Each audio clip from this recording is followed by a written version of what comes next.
and tell you a little bit about him. Hi, Joe. Thanks for having me. Thanks for hosting me tonight. Joseph and I go back a very, very long way. He's a top guy, as you all know, and I'm delighted to be joining him tonight. This was a debate that was hosted by the University of Manchester in the United Kingdom.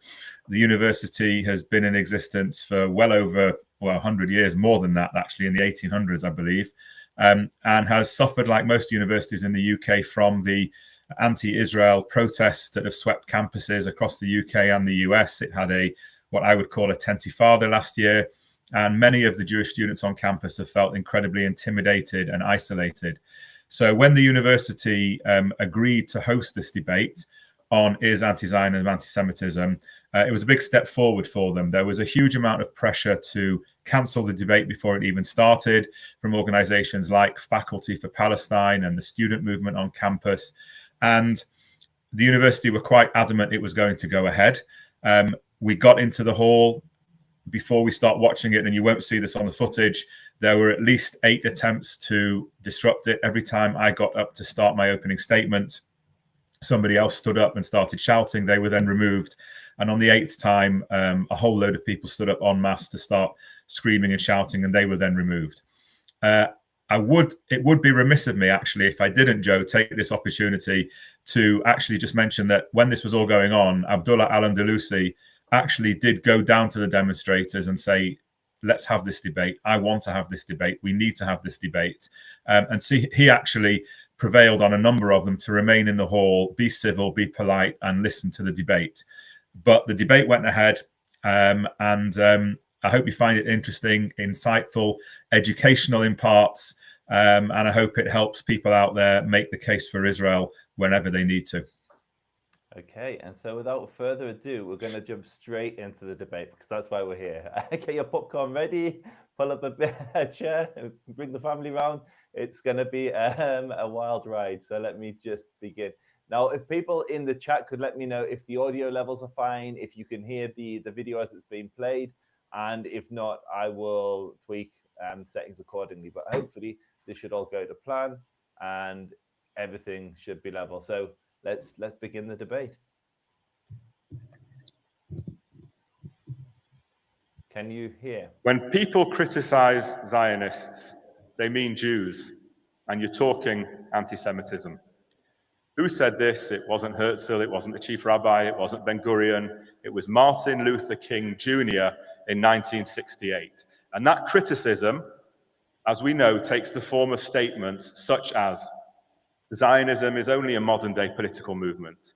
Zionism is different to Judaism. Israel is a settler colonial state. And of course, anti-Zionism is anti-Semitism.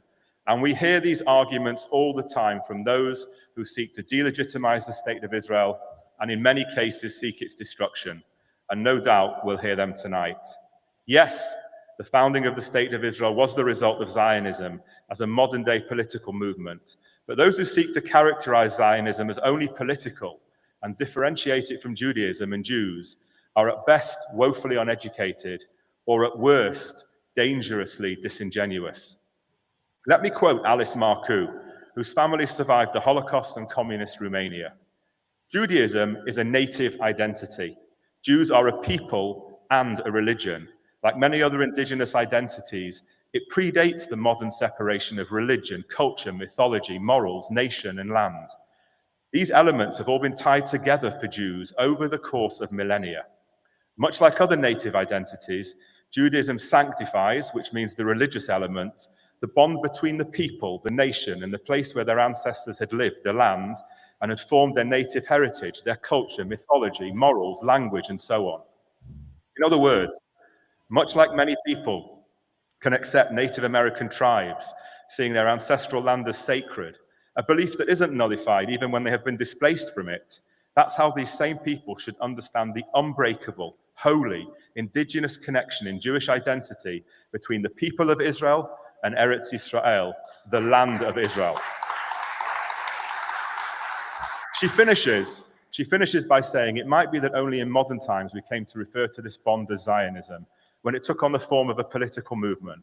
But it has always been there, a constant Jewish longing, an intrinsic part of our faith, history, and legacy.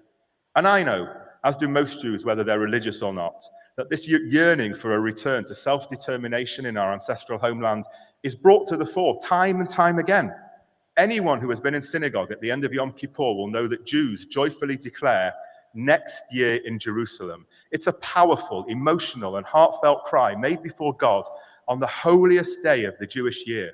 And similarly, everyone participating in the Passover Seder makes the same declaration. Judaism is unique in its attachment to Jerusalem. The Tanakh, the complete Old Testament, mentions Jerusalem more than 650 times. The Quran does not mention it once. Psalm 137:5 declares, "If I forget you, O Jerusalem, let my right hand lose its skill." There's no comparable expression in non-Jewish scripture. And that declaration is made at the end of every Jewish wedding ceremony to express our grieving for the destruction of the temple and remember Jerusalem, even at moments of extreme joy like a wedding. In Judaism, Jerusalem is a living focus of prayer. When praying, one is required to orient our heart and face towards Jerusalem, no matter where we are in the world.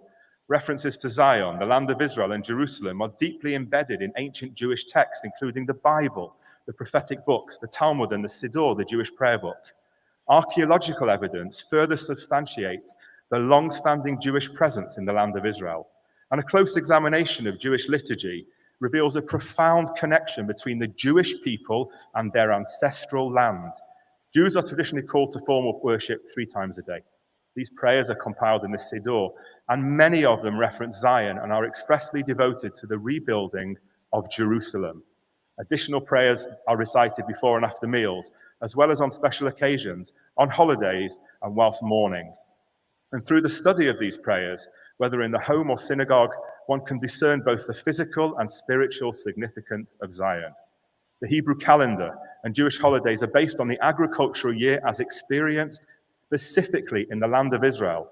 And among the 613 Jewish mitzvot, biblical decrees that Jews are required to observe, there are 26 decrees that can only be observed while living in the land of Israel. I just want to jump in here. This is such a fantastic opening for the intended audience. So those that don't know, Abdullah al-Andalusi is a very well-known British Islamist. And his whole thing is religion. And there's a huge movement amongst Western Muslims to try and subvert Judaism and claim that it's something that it is not, claim that Judaism and Jews aren't allowed into Israel. Zionism is Zionism and Judaism is Judaism, and the two are completely unrelated.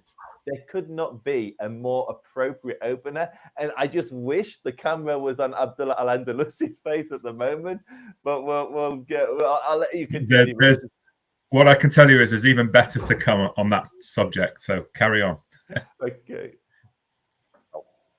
And many Jewish festivals explicitly celebrate Zionist ideas, meaning they uphold the importance of the bond between the Jews and the land of Israel. Hanukkah is a celebration of native Jews, the Maccabees, fighting of the Greek occupiers and re-establishing Jewish sovereignty in Israel.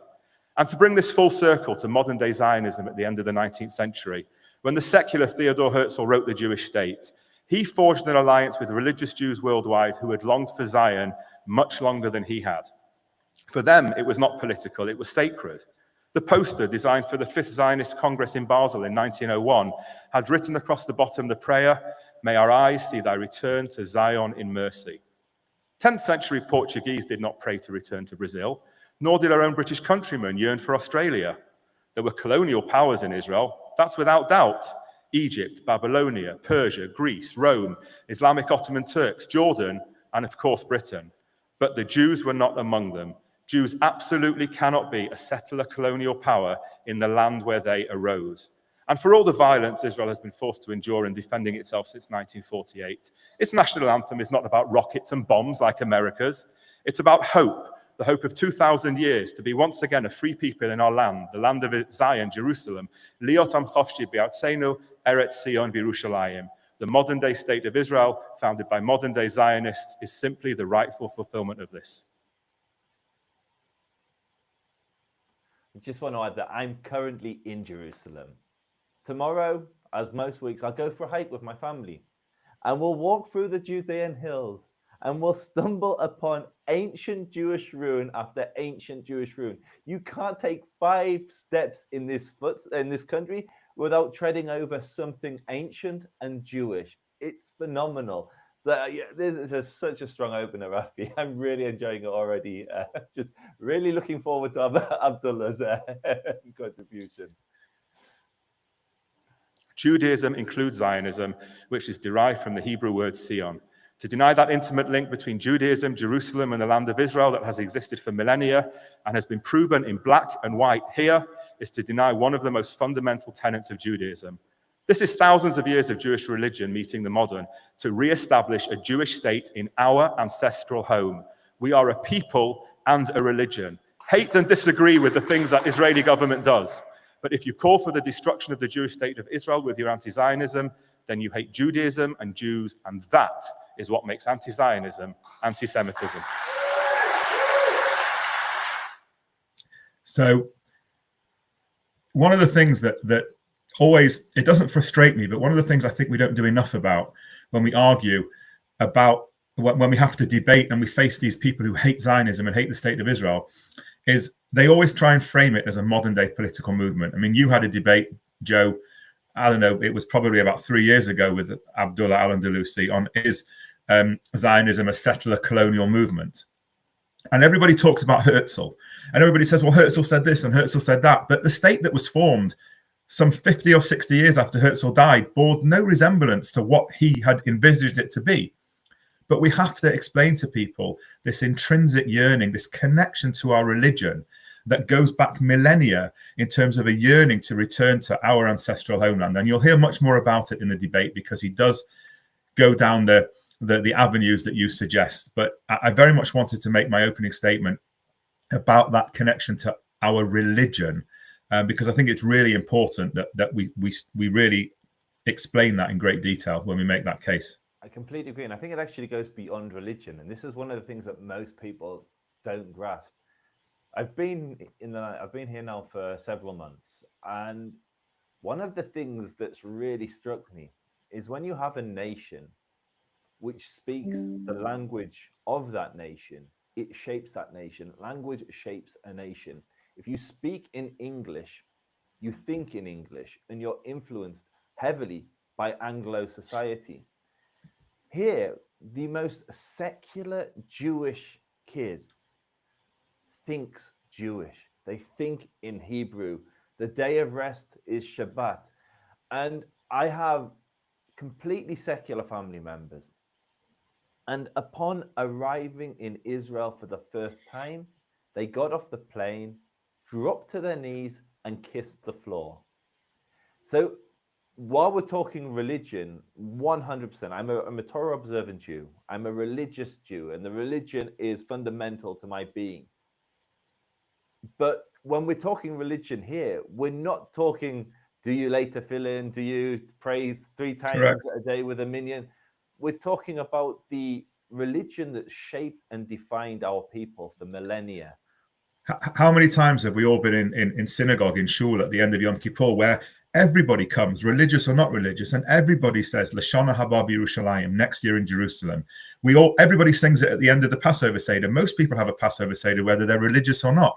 This is what we do, and to try and deny this intrinsic connection to our ancestral homeland just by calling it some modern day settler colonial movement is at best ignorance, but at worst dangerously disingenuous, as I said in my opening statement. Cool. So let's get to the fun part. Let's listen to, and I'm sure I'm going to start pausing a lot more. I've got very little to interrupt you with, Rafi. I agree with pretty much everything you say, and I'm constantly learning from you. But with Abdullah, I'm probably going to have a bit of an itchy trigger finger and hitting the pause.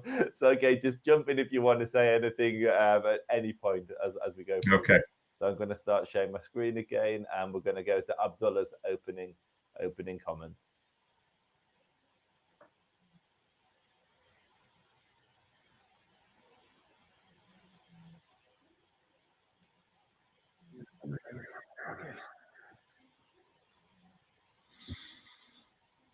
The suspense.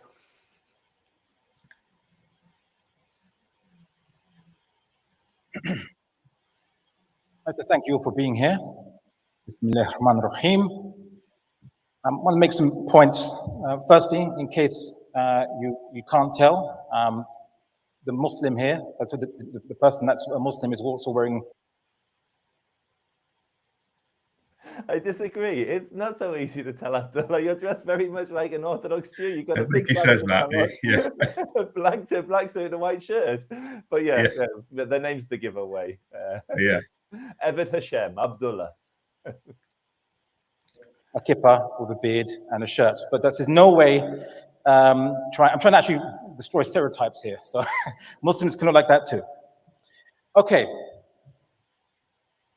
Just quickly what he said, a few points which are inaccurate. The Quran does mention the Holy Land is called Al-Ard al-Muqaddis, the Holy Land, or Al-Aqsa, the third. So Al-Aqsa is just the furthest. And he's right, it does. I mean, that's where they get the name. And Maqdis, Beit al-Maqdis, or Beit al-Maqdis, Beit HaMikdash. It comes from the Hebrew, even as opening rebuttal. Actually, the Quran does mention the Holy Land. Where does it get the name holy from? From our holy temple. But yeah. But it doesn't mention Jerusalem. No, and that's the trick many of them play. It mentions Al-Aqsa, the furthest mosque. Exactly. Many believe that was in what's currently Saudi Arabia, which makes much more sense. To get to it being Jerusalem, you need magical flying horses, which is less believable to the non-Muslim like myself than the more plausible explanation that maybe the furthest mosque was actually not Jerusalem, but much closer to home. But anyway, let's continue with Abdullah. This mosque, so referring to what some people call the Temple Mount, or what we call Al-Aqsa Masjid. He said that Jews have a religious connection to the land, or to Jerusalem more specifically, to be honest. And Sikhs have a spiritual connection to Amritsar. It doesn't mean they have to rule that land and take it over and what have you, right? So they can still have your temple. The Baha'is in the state of Israel, quote unquote, have their HQ there, their head temple there, but they're not going to come. I think this is an invitation to the Jewish people to reclaim Khaybar, to reclaim Arabia, to reclaim Medina, Mecca, the holy cities, because these were once thriving Jewish communities. But obviously he's not saying that. He would never, ever endorse anyone other than the Ummah, the Muslims, controlling the Kaaba. And we hear that later on. Oh, fantastic. Sorry, I'm jumping the gun. Someone invade it and try to take it over. There's a difference. Okay, now for my speech. Oh, and by the way, Theodor Herzl was equally happy with Argentina. He didn't really care about a holy land, but that's a side point. Okay, in 1917, the anti-Semitic UK government cabinet believed that they could use Jews to win the war against Germans and promised the Zionists to grant Jews Palestine as a national home, but not expressly as a state, on condition that the civil rights of the inhabitants be respected. Despite promising in a joint French declaration that all the former peoples of the Ottoman Caliphate will be given self-determination, they expressly denied this for the Palestinians and promptly allowed the drastic changing of demographics within Palestine with European immigrants without the consent of the people there. This state was called the Mandate of Palestine. Zionism demands. I mean, for those that don't know, Abdullah al-Andalusi gives courses on how to debate Palestine, and his knowledge of the history is so appalling. It wasn't a state. The British Mandate of Palestine was never a state, and yet he's using language to suggest it was. This guy is historically illiterate. He is. But sorry, I can't bite my tongue. But let's continue. A Jewish state and a democracy. But you can't have both when the majority of the population isn't Jewish. So what are you going to do if you hold Zionism to be absolute above all other considerations? Well, you do the following. In 1947, the UK was reaching the end of the mandate, but Palestine still had a 2/3 majority non-Jewish Arab Palestinian. They weren't reaching the end of the mandate. They gave up the mandate. Like, the history is so bad. This is their guy. This is the go-to guy for British Muslims on the history of Israel and Palestine. And he clearly has got his education from Ilan Pape and Wikipedia, because there was no state called the British Mandate of Palestine, and it didn't come to an end. They ran away. They gave it to the United Nations and said, we can't deal with this. Exactly. And one of the things you'll notice as you continue to watch the debate is that he came to this debate with a laptop. And you can't see what he was looking at, but I was sat alongside him, and it was Google and ChatGPT. You know, it was just no prepared, real sort of arguing points, no debating points. And like you said, this is a guy that runs a course on for people to debate Israel and the Palestinians. It's incredible. He's one of the top Muslim debaters. He runs, or he was certainly an instrumental part of the Muslim Debate Initiative. Yes, he goes to Oxford. He goes to the various television shows. He is the go-to debater, and he's historically illiterate. I mean, just for the audience, so you really can grasp how illiterate this man is when it comes to history. What happened was in 1947, Ernest Bevin got up in the British Parliament and declared that under the mandate, Britain had no right to partition the land and give some to the Arabs and give some to the Jews. This is what Ernest Bevin says in 47. The catch is this: 26 years earlier, when Britain a year after Britain first was awarded the mandate, what did they do? They partitioned the land and gave 78% to the Arabs. So Abdullah al-Andalusi is historically illiterate, and I'm going to enjoy watching this.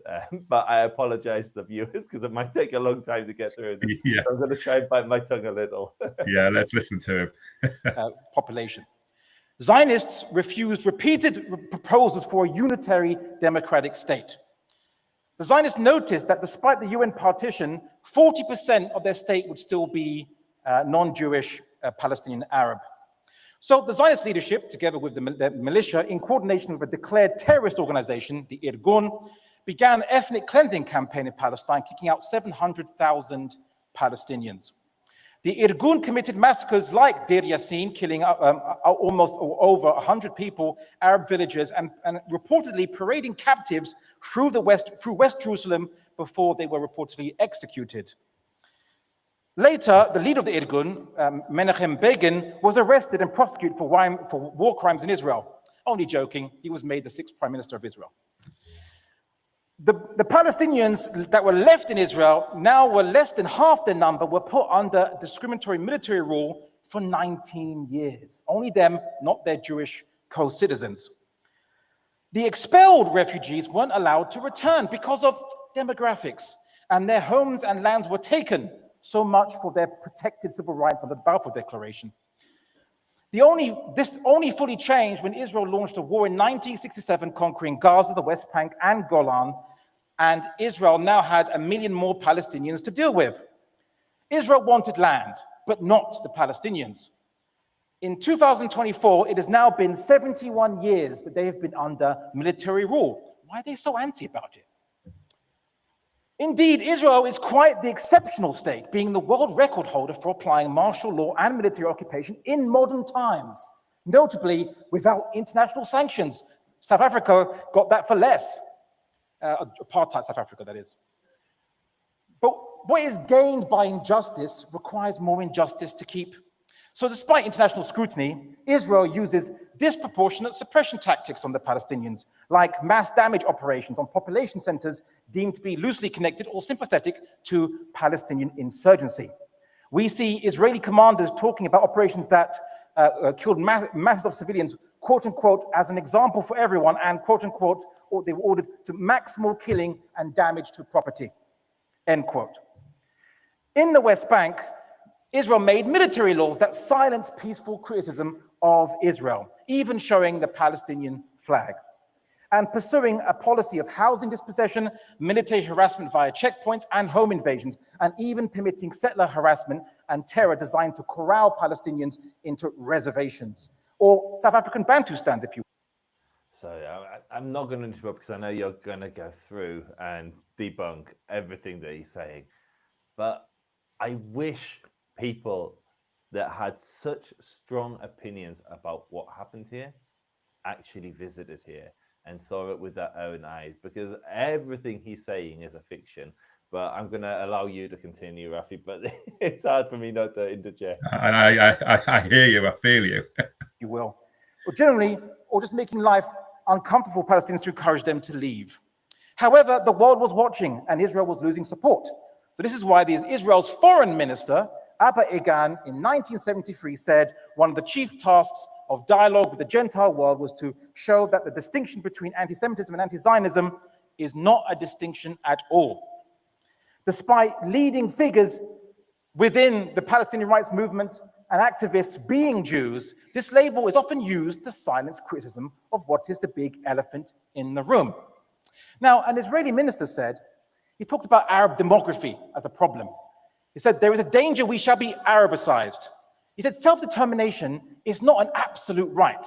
The absurdity of Arab nationalism is that it demands 100% self-determination, saying that all Arabs, wherever they are, must live under their sovereign flags. If we decide on a unitary state that will have to be free, with free and equal rights, whatever you say about society, it will not be Jewish. Who said this? Abba Egan. And he said it in the exact same article. He said that anti-Semitism is anti-Zionism. He can't even pronounce Abba Egan's name properly. I'm going to cut him some slack there. I think of all the mistakes he makes, that's the one I'm going to. Well, I mean, you do your basic research. You're quoting somebody. You pronounce the guy's name properly. But in all of this, and we'll come to my rebuttals obviously as we go along, he's still not addressing the fact and the connection that the Jews have to the land of Israel that goes back millennia as a religion, and the way that we've connected the land to the religion. He's talking about modern day political and security considerations, and he doesn't have an answer to that argument. One of my favorite Jews is in the chat, Ben Gross, big up Ben Gross, and he said, like pointed out a few minutes ago, he's not debating the motion. Like everything he's saying, exactly what you're saying, Rafi. It's got nothing to do with the debate. It's correct. His opinions on the current government and a few politicians in our history. Let's continue. He said we must convince the world that anti-Semitism is anti-Zionism, anti-Zionism is anti-Semitism, and at the same time, he says, and we must deny self-determination to the Arabs, and because Zionism demands that. Now, you don't have to be Einstein to see the problem here, but if you need him, he said, it seems to me a matter for simple common sense that we cannot ask to be given rule over Palestine where 2/3 of the population are not Jewish. Is he an anti-Semite? I'd like to see him answer that, actually. Einstein? He was a Zionist. I'd like to ask my interlocutor and fellow Zionist advocates, thank you, if you must insist on continuing to campaign against injustice, against justice, against Palestinian equality, against Palestinian right to human dignity, equal self-determination, and an end to the suffering and death toll that is the price Zionism has exacted, at least do us the favor of not insulting our intelligence with the ridiculous notion that campaigning for these is anti-Semitic. If you are saying that equality, human rights, and justice are anti-Semitic and therefore against Jewishness, then you, sir, are the anti-Semites. Thank you.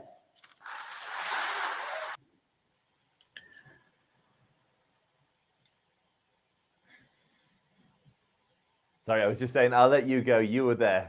Take the floor. Well, I think if you just carry on, you'll hear, because we go straight into the way the debate is framed, just so everybody knows this. We both made an opening statement.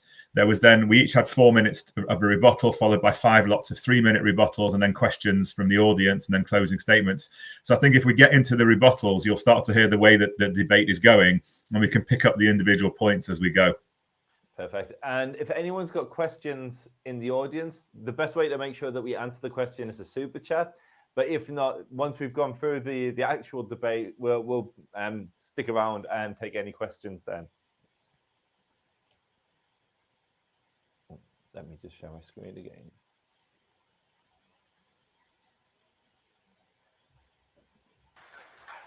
Okay, now each of you are going to have 4 minutes each in the first rebuttal, starting with Rafi, and I am going to be stricter with time this time. Thank you. Sorry, is that mic on? Yes, good. I noticed that Abdullah didn't answer the point about Jerusalem. He mentioned Al-Aqsa, but not Jerusalem. And he virtually ignored completely the chronicle of examples I gave of the Jewish connection to the land. We are the only indigenous people that have ever had an unbroken bond to that land. But let's deal with just one lie that we heard tonight, and that's about the War of Independence and expulsion and massacres. In 1947, when the League of Nations decided to impose partition, the Palestinian, or I should say at the time, the Arab occupants of the land started a civil war against the Jews, which was attempted to be put down by the British.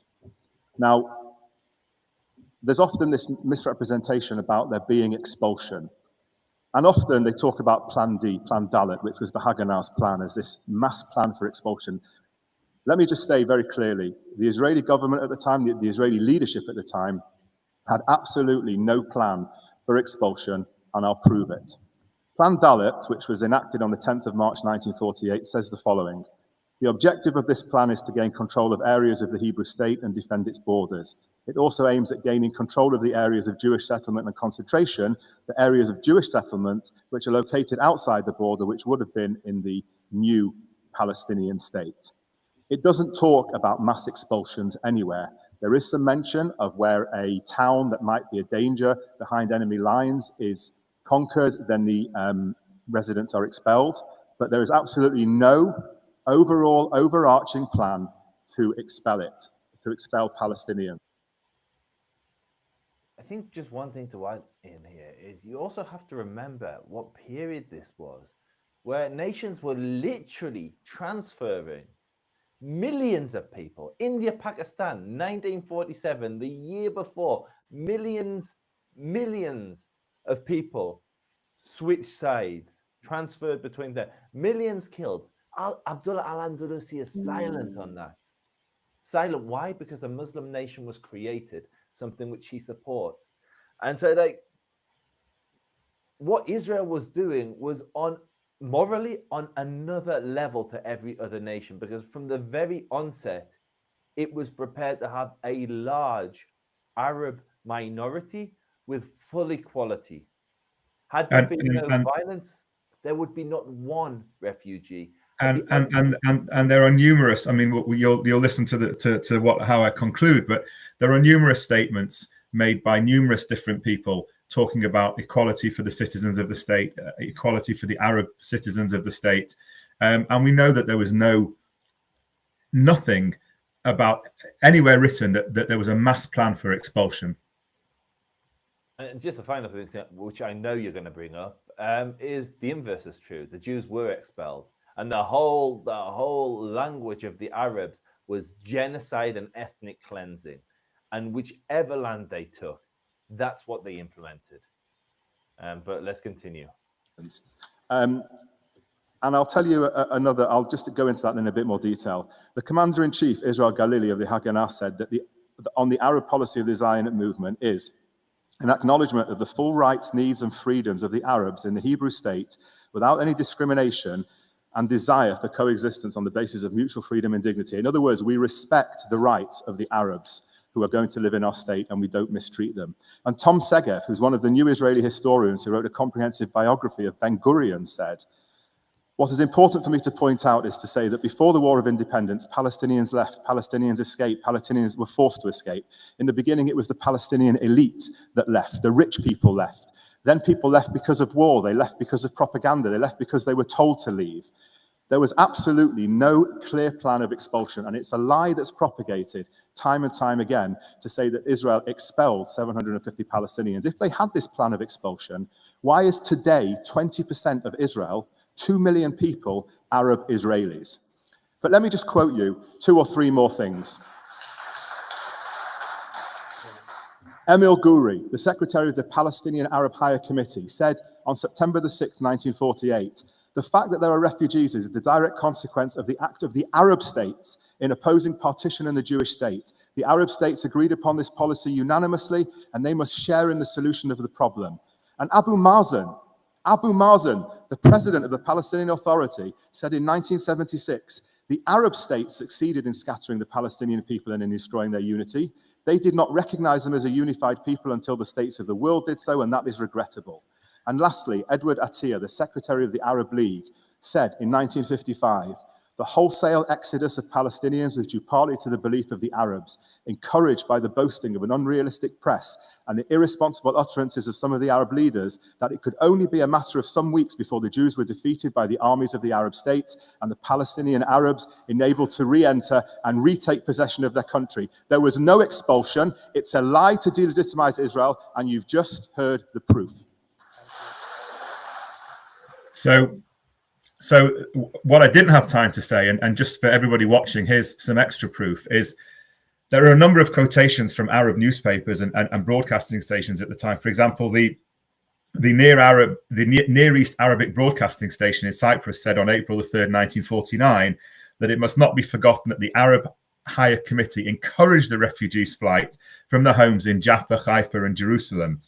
And the Jordanian newspaper Palestine said on February the 19th, 1949, the Arab states which had encouraged the Palestine Arabs to leave their homes temporarily in order to be out of the way of the Arab invasion armies have failed to keep their promise to help these refugees. And you can go on and on and on, but it is a lie that is propagated to this day about the Nakba. About 750,000 Arabs were expelled.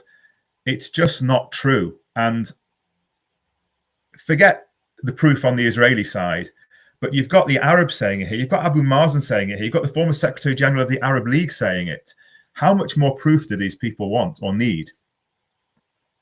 I'm happy to throw in a few more. Did you mention the Syrian Prime Minister, Khalid al-Azam? Since 1948, we have been demanding the return of the refugees to their home, but we ourselves are the ones who encouraged them to leave. I did have that one. You had that one? Okay. I had that one as well. I didn't have time to say it. And I also had the Cairo Daily Akbar said on October the 12th, 63, the 15th of May, 1948 arrived. On that day, the Mufti of Jerusalem appealed to the Arabs of Palestine to leave their country because the Arab armies were about to enter and fight in their stead. I mean, who are you going to believe, guys? The Syrian Prime Minister, the Palestinian President or Prime Minister of the Palestinian National Authority, literally every prominent, the Iraqi Prime Minister, every prominent Arab politician of the time who said, guys, it was us. Or Abdullah al-Andalusi, who's already proven himself to be historically illiterate. Let's continue. I'll just share the screen.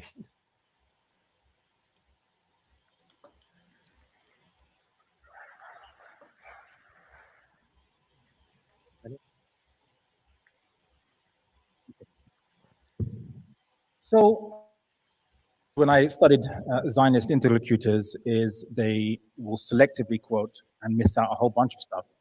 So they said he misdirected you, made you think that the accusation is there was a dedicated plan, which was Plan Dalet, which came a bit afterwards, and it was actually very broad in how it was worded. So anything could be considered to be an enemy population center that must be removed and relocated.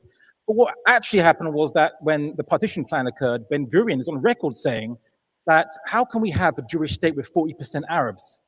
It's not possible, right? And then he told all his commanders this, and then his commanders basically went around and expelled Palestinians from a number of cities. And Ben Gurion didn't stop this.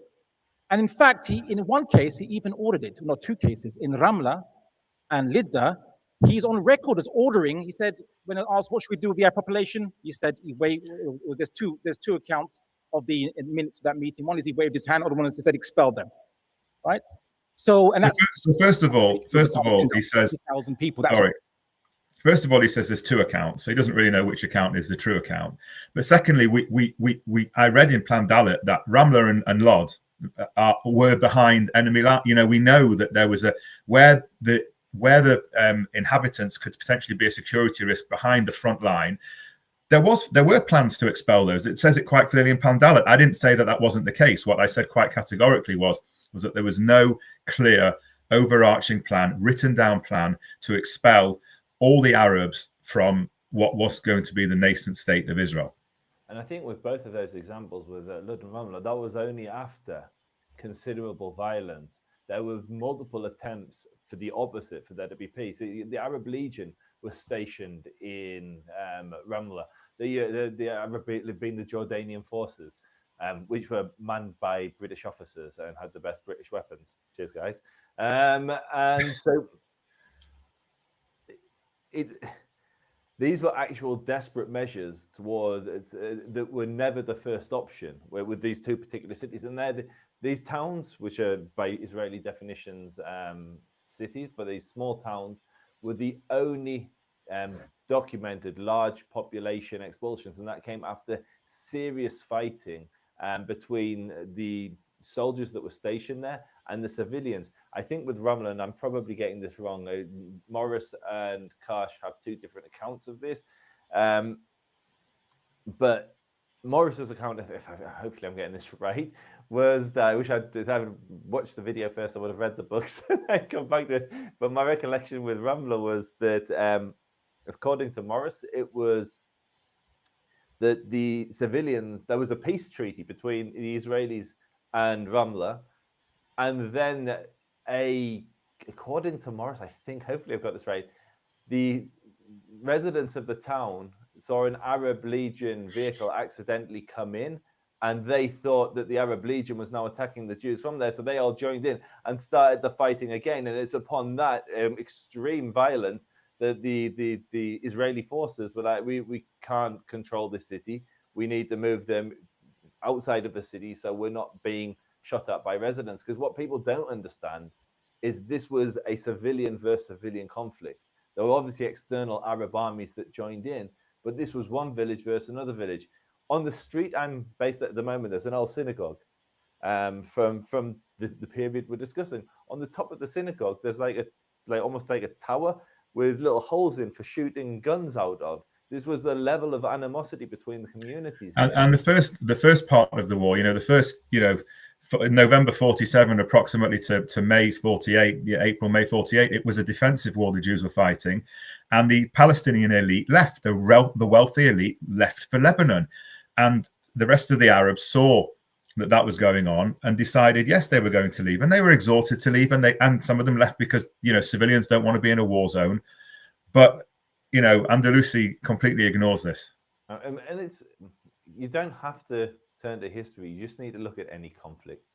Any war creates refugees unless there is a deliberate move to prevent refugees, like in Gaza. So in October the 7th, Egypt locked the border and the Arabs weren't able to, civilians weren't able to escape the conflict, which made the conflict far more dangerous and deadly for civilians than it need to have been had the border been open. But every single conflict creates refugees. To think that there would be no refugees from the 1948 war is just insane. And then when you couple that with all the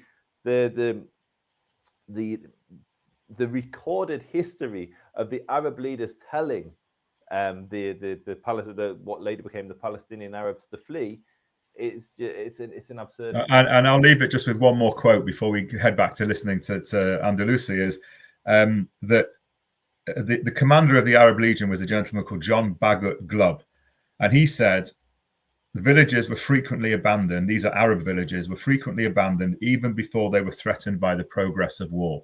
So people left of their own accord. Simple as that.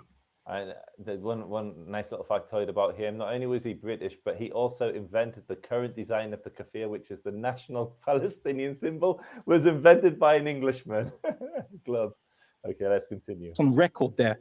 Now, if Israel's so concerned about letting the truth out, and it declassified documentation, which is what led to historians like Benny Morris, who is a Zionist, by the way, documenting this. This is where we have all this evidence coming from, of military accounts by the Haganah, by the Jewish agency. It's their own military accounts of their own commanders, what happened. You can't say it's made up by Palestinians, right? What did Israel do in response when all this came out? All this declassified material came out, and it got reported on and written about and became popularized. They reclassified it again. Oops, let's cover it up. So now you can't go back and read those documents, those proofs anymore. If Israel is so concerned of proving that there was no ethnic cleansing, why is it reclassifying those documents? Answer that question. Why is it reclassifying those documents? Why not let the truth be out for everyone to see? Or have more time? Yeah, okay, I'll go ahead. All right. Oh yes, there's something else he said that was actually inaccurate. He also said that the Arabs responded to the UN partition by an uprising and the British helped suppress it. I think you're talking about the Arab revolt that happened 10 years prior to that against British occupation. But hey, they weren't the only people fighting against British occupation. So were the Irgun and many others. Now, the point being is what actually happened was that the Arab High Council, so what you could call some kind of leadership of the Palestinians, what was their response to the UN partition that gave them around 44%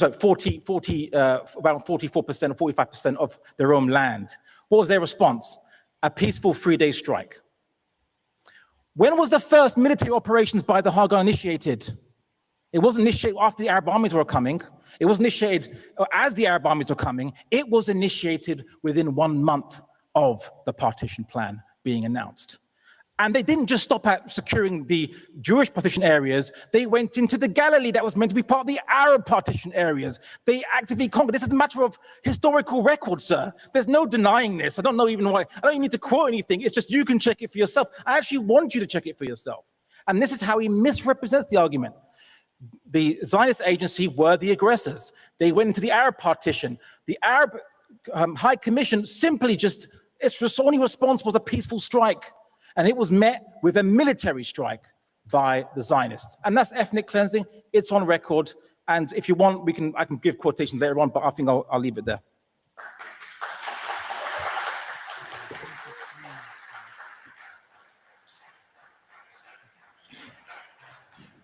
So let's talk about Benny Morris, shall we, since he was quoted. Benny Morris said the following, and I'll quote him because I think it's important to get the truth.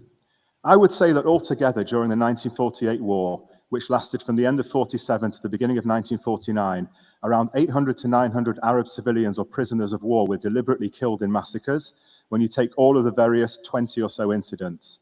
I would also say that between 200 and 300 Jews were massacred by Arabs in the course of the war. He goes on to say, Benny Morris, that was just quoted, the war was begun by the Arabs. They were the ones who launched aggression. They were the ones who killed many, many Jews in the course of the war. 6,000 Jews were killed by the Arabs, or 1% of the Israeli population. 1%, by the way, of Americans dead today would be 3 million. He goes on to say there were very few massacres in the war compared to the civil wars. And he said, by and large, the Jews, there is no other way of saying it, behaved well in the 1948 war, given the circumstances of Arab attack and fear of a Holocaust at Arab hands. The quality and quantity of massacres were very small by comparison to other civil conflicts. This is Benny Morris that was just quoted as being the one to say that Jews did terrible things. So that's number one. So again. So I just want to jump in here. This is like, Rafi, this is a masterclass. Like, you have no idea who he's going to bring up. And I've got a feeling every time he's going to bring up someone or something, you're going to slap him down. Well, if the audience watching this looks at him when the camera is on him, I mean, who brings a laptop to a debate? That's number one. But I told you, Google and ChatGPT, they're but anyway, let's carry on. Let's look for the truth. But what's interesting here is that when partition was offered, let's get to the nub of the issue here. When partition was offered, what happened? The Jews said yes, 55% of the land. The Arabs, who weren't Palestinians, the Arabs said 45%. And this is a pattern that has repeated itself again and again and again across history. Every time the Palestinians have been offered sovereignty of their own, next to a sovereign state of the Jews, every single time they have said no and no and no. They have always wanted all or nothing. And this still happens to modern times today. So what happened in 1947-48 was they said no, there was a war, the Jews fought, the Jews won. Yes, there were atrocities on both sides. It's important to say that. Not everything that the Haganah and the Irgun and the Stern Gang did was correct. But Benny Morris, one of these new historians that is widely quoted, and Tom Segev, another of these new historians, have both said categorically in black and white that there was no overall plan to expel it. You can say broad things like, well, there wasn't a plan, but they sort of knew about it. You can't prove it, though, can you? And there wasn't. And the fact that between 100 and 160,000 Arabs remained in Israel after the War of Independence, who've now become 2 million Arabs in the Israeli state today, proves that there was no overall plan of expulsion. If there was, there wouldn't be one Arab in the state of Israel today. That's spot on. Absolutely spot on. 20% of the population was Arab then.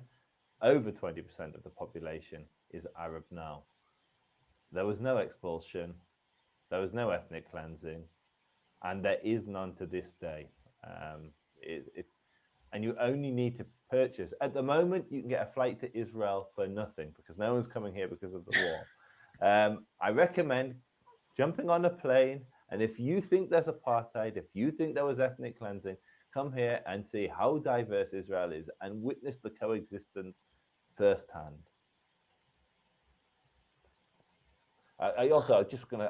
Whoever shot this video is really frustrating because you guys are tiny, these little dots in there. Yeah, he sort of goes in and out and then he shows the audience and yeah. Oh,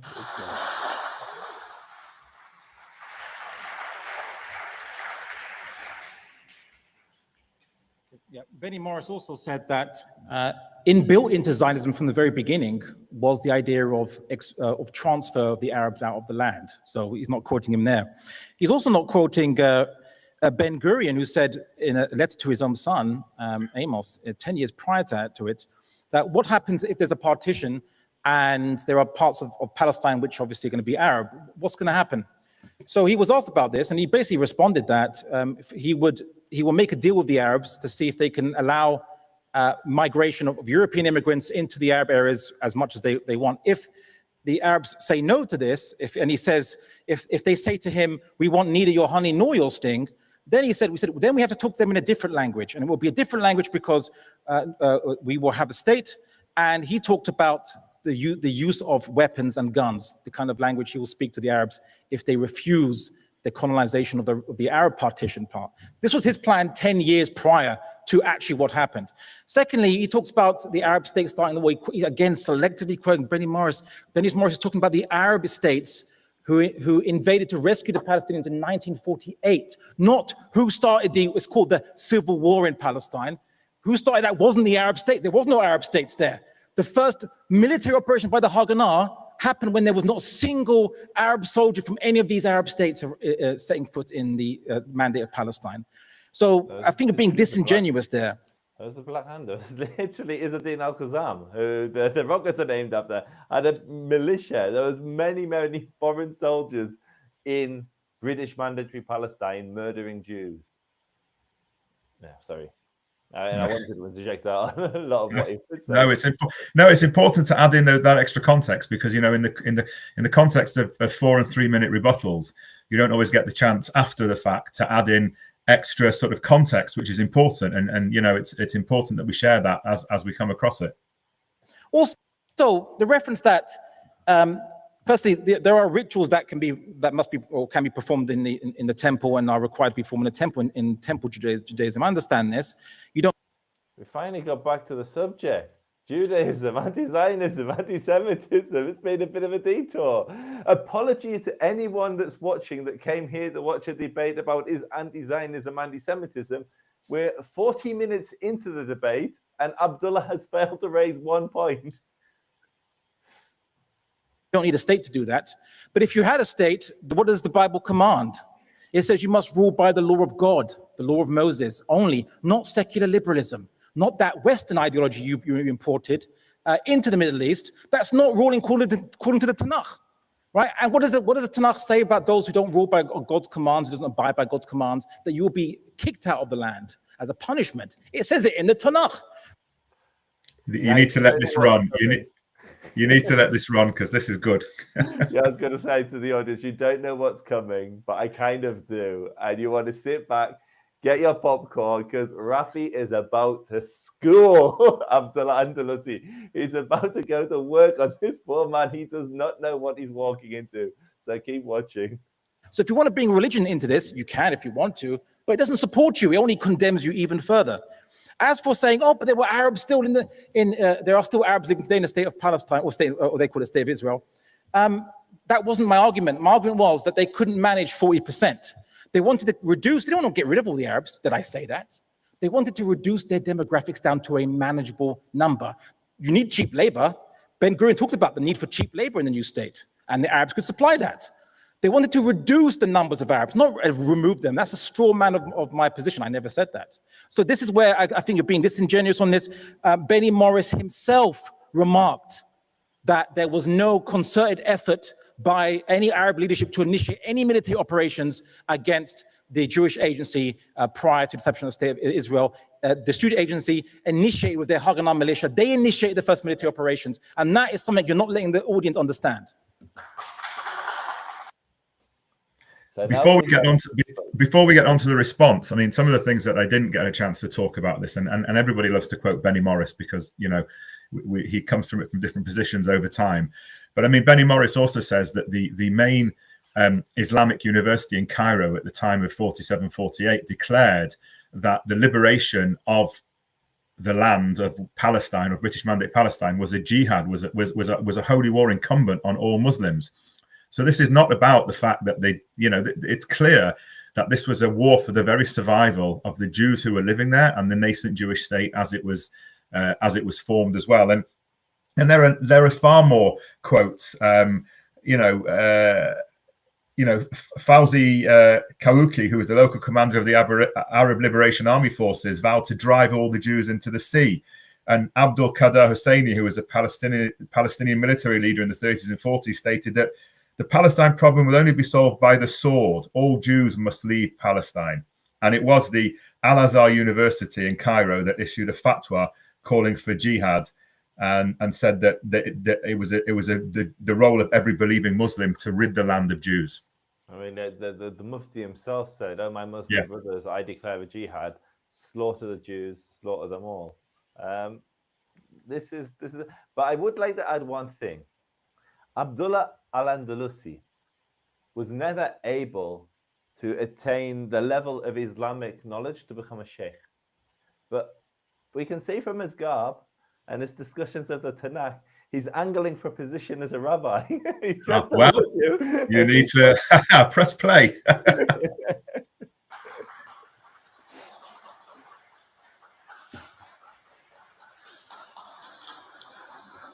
So I'm going to pick up on the point about the Tanakh and Israel being ruled under the law of Moses in a Torah state. Now, I'm not sure if you've been to yeshiva and got samicha. There are people in this audience that do have rabbinic ordination. But let me, if you will indulge me, ladies and gentlemen, let me give you what we call in Hebrew a shiur, a little Torah lesson.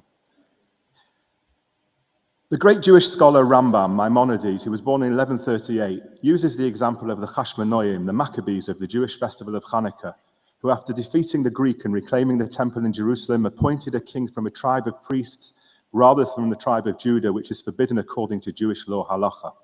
Yet despite the fact it was forbidden, nevertheless, Rambam, one of the greatest sages of our times, Maimonides, rules, we must celebrate the fact that Jewish sovereignty returned. The Rambam goes on to emphasize that we must thank God for every single year of Jewish sovereignty in Israel, no matter what the sovereignty looks like. Ramban Nachmanides, born in 1194, says, he particularly emphasizes that the mitzvah, the biblical commandment of re-establishing sovereignty in the land of Israel, which applies to all generations, is not to abandon her to the hands of any other nation. All this proves from a Jewish religious perspective that national independence of Israel is so important, that it's better to have a secular Jewish state than not to have a Jewish state at all. In addition, the Maharal, the great sage from Prague, born in 1525, and Rabbi Abraham Kook, who was born in 1865, speak about Al-Chalta de Geula, the beginning of the redemption before the Messiah, and explains that it's possible to know how the redemption will be by looking at the opposite, the exile. Exile is characterized by three aspects: from our natural place, being scattered, and servitude. Conversely, the signs of redemption are the return to Israel, the gathering and unification of the nation, and independence. These great Jewish rabbis state that the founding of the state of Israel is the beginning of that process. And finally, let's talk about the Shulchan Aruch, the Code of Jewish Law. the books that rabbis have to study to become rabbis, which was written, by the way, in Safat under Ottoman rule. The Shulchan Aruch says that one who sees the cities of Judea in their destruction must say your holy cities have become a desert and tear his clothes. What's the definition of destruction that obligates the tearing of one's clothes? It's the halachic the Gemara teaches us, the Talmud teaches us that the law of tearing garments came from the story of the people who came to Gedaliah, the governor of Judea, and tore their clothes on the destruction of Mitzpeh, a Jewish city, despite the fact that many Jewish residents lived there. And from here, the sages teach us that even if Jews live there, they're considered to be in destruction if the Arabs rule over them. And finally, Reb Moshe Feinstein, the greatest ultra-Orthodox sage of modern time, so don't lecture me about Jewish law, says that even though through our many sins we've still yet to be redeemed by the Messiah, one should not tear his clothes when he sees Jerusalem, because in God's kindness, it has been gloriously built up and is not under the rule of non-Jewish nations. That was an absolute masterclass. I've watched many debates. I've been involved in many debates, and the most frequent and common argument you hear from religious Muslims is Israel is not a Torah state, and therefore we don't support it, and neither does Judaism. And that was an absolute masterclass on how anybody who is faced with that question should respond. Kol hakavod. Well, I must give some credit, a lot of credit, to a great Rav in Israel called Reb Ari Shvat, who from the Mizrahi movement, who wrote an article that's probably 5 or 6 times as long as my response about all these issues, about answering all these questions. And I knew that Abdullah al-Andalusi would come at me with that, because he did it with you in the debate that you had with him. And so, unlike him, who's got his laptop there, I did a bit of, as they say, chazorah, a bit of homework, and I prepared for him. But like you, we see this more and more, especially on the internet. We see these Islamists pull one line out of the Talmud and turn around and say, oh, look, Jews say it's okay to sleep with 9-year-old girls, or the Bible condemns you for the state of Israel. They don't understand it. They distort our religion. They twist our religion. And when he said that, I knew what I was going to respond with to destroy his argument in 3 minutes. I think my favorite part was when it panned to the audience, and there's some poor Muslim bloke with his hand. Yeah. All right, let's continue. Do not lecture us on halacha and the state of Israel as a Jewish state today.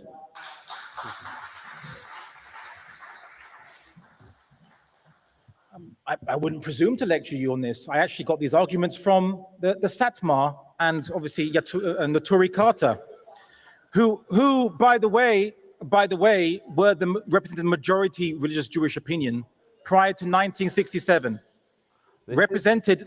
This is another thing that really frustrates me. They did not represent the majority Jewish position.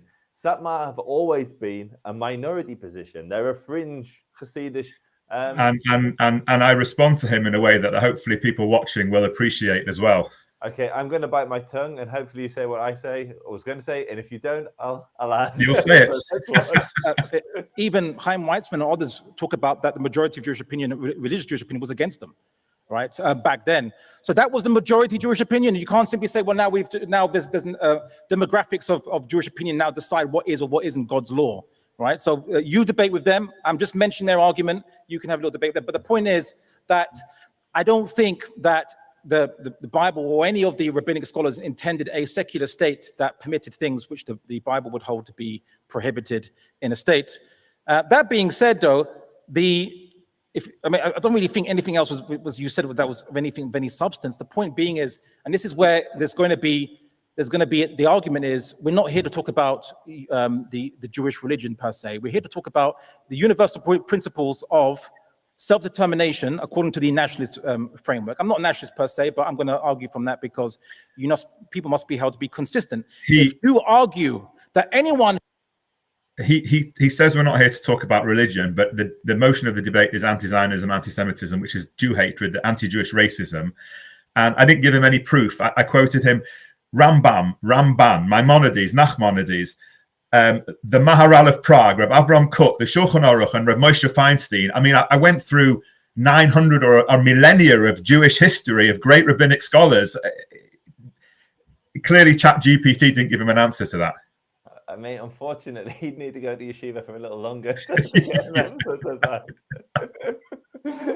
Who opposes Jewish right to self-determination is an anti-Semite, then you are anti-Arab Semites too. You are anti-Arab racist for opposing Palestinians' right to also have self-determination. And because they are the larger number and all humans are equal, they are, aren't they? You do believe that. Because all humans are equal, then that means that the Palestinians have a superior right to self-determination without even going into debates. It's so frustrating. He cannot stick to the motion. Like, well, because he doesn't have any answers. Hold into it.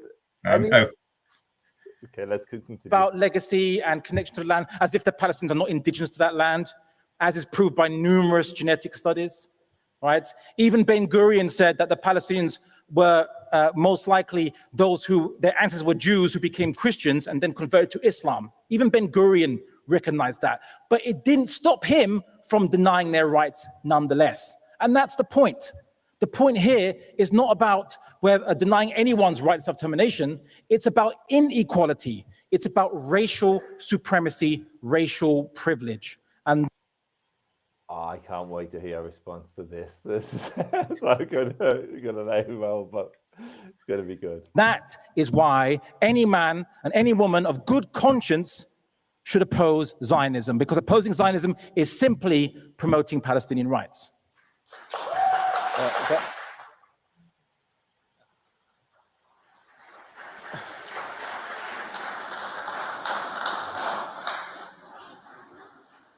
Before I come on to the Satmar and the Turikata, let me just remind Abdullah, I mentioned the Rambam, the Ramban, the Shulchan Aruch, the Maharal of Prague, Reb Moshe Feinstein.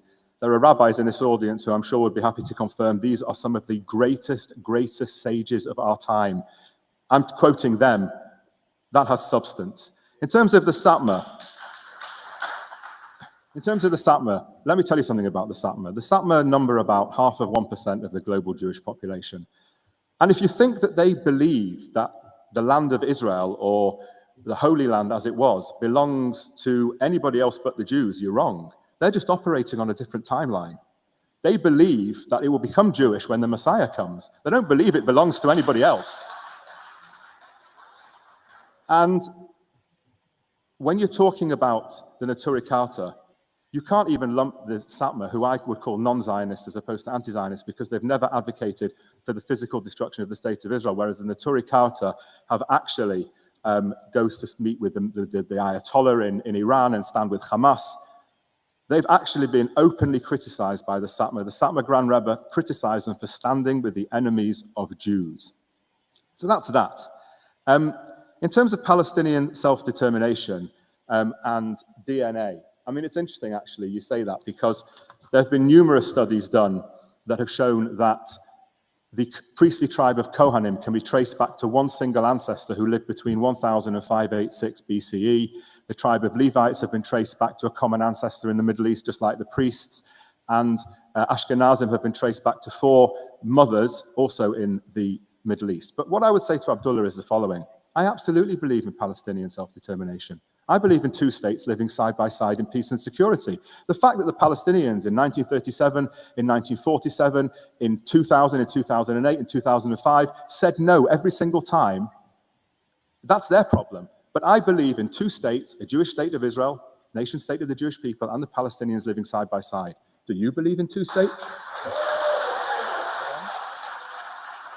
Now, in terms of the Satmar, I mean, it's actually quite incredible that so many people have come up to me and said to me, this clip of you responding to the Satmar has gone viral in Haredi and ultra-Orthodox shuls across the UK, because they love the response on the Satmar, because the Satmar are, you know, they've openly prayed for all those murdered by Hamas on October the 7th, including many secular Jews at a rave at the Nova Festival.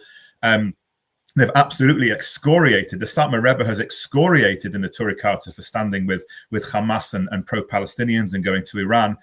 So again, he was proven wrong about that. And with regards to self-determination, look, I appreciate that not everybody will agree that, with a one-state solution or a two-state solution, or, and I do believe at the moment that we are, as Natasha Hausdorff, as the great Natasha Hausdorff says, at the moment, it's the two-state delusion. Because there is no one to make peace with, and we've seen what happens when we've tried to make peace. But the point I was trying to come to, and I come to it further on, is again something that you picked up in your debate, Joe, with him, is that he wants a caliphate. He doesn't actually believe in Palestinian self-determination. He doesn't believe in any nation state or having self-determination. He believes in a caliphate, and we get to that as we go along. And that's what I'm most looking forward to. But just to add to the two-state comment, you only need to cast your eyes north of Israel, northeast, to understand what would happen if there were a two-state solution. Look at Syria. Syria has a mixed demography, has Druze, Shia, Sunni.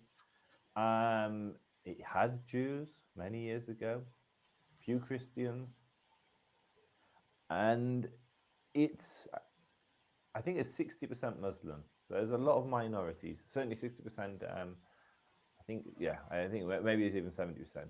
But there's a large Muslim population, and there's militia after militia after militia. Look at Gaza, multiple militias, Hamas, Islamic Jihad, the Mujahideen. There's so many. Lots of clans. Yeah, clans, and they have one common objective, and that's the destruction of Israel. But other than that, it's violence. And what you would have if there were a two-state solution tomorrow is exactly the same. And so I would add to that, and I would say, as Einat Wilf has said many, many times, far more eloquently than I can, that every single time the Palestinians have been offered sovereignty of their own next to a sovereign Jewish state, no longer ruled by them, no longer under their boot, no longer subjugated by them, they've said no time and time again. So, you and I went probably now, I think it was probably 6 or 7 years ago to the West Bank, and we visited Roots, if you remember. And we sat there with a Palestinian whose family had farmed the land there for 400 years. And I'm not saying at all, and this is my view, that that man whose family have lived there for centuries doesn't have a right to be there. Absolutely not. But there is no leadership at the moment that can guarantee a Palestinian state would not deteriorate into a Syria or a Gaza Mark II. And so that is why, as Natasha said, at the moment, it is a two-state delusion. I just misspeak as well. I want to correct myself. It's 75% Sunni Muslim Syria, but a very, very large minority population in Syria. But anyway, let's continue.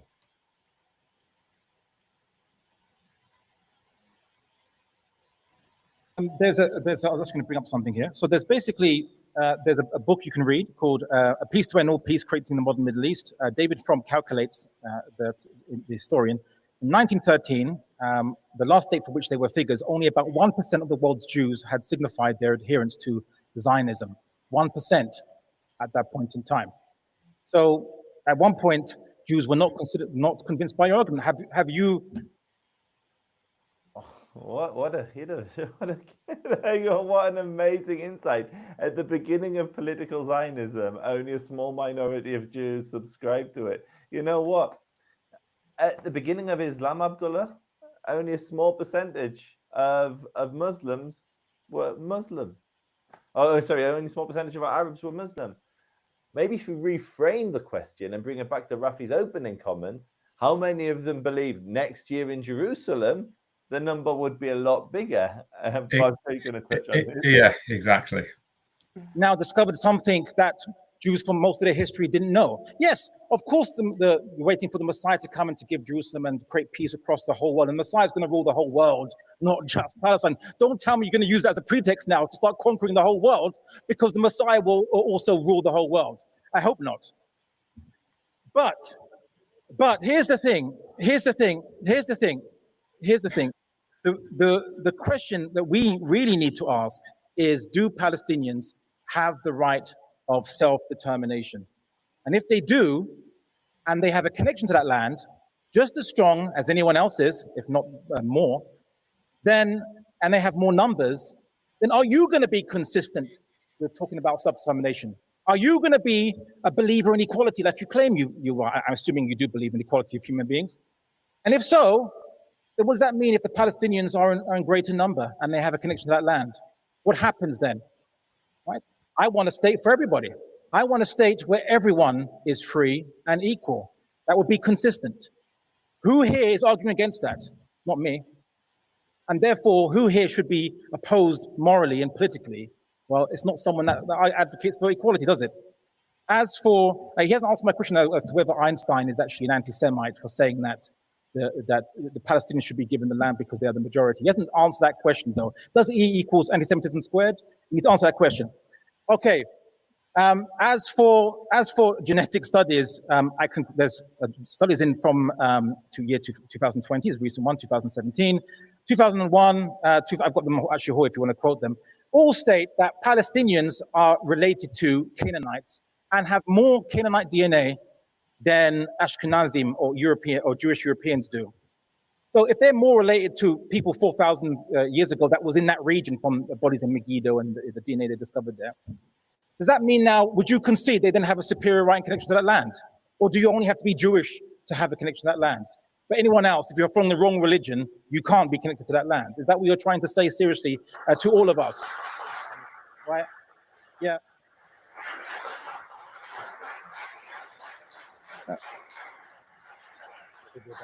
Yes. Also, I'm not here denying that Jewish Europeans have a Middle Eastern DNA, have a ancestry to the Levant. I didn't say that. I hope I didn't say it without knowing, but I don't believe that. The genetic studies show that, yes, Ashkenazim or Jewish Europeans do have DNA from the Levant. But they also have DNA in roughly equal proportion that's from Europe. So as Europe is equally your homeland, as is the Middle East. But for the Palestinians, it is only Palestine as their homeland.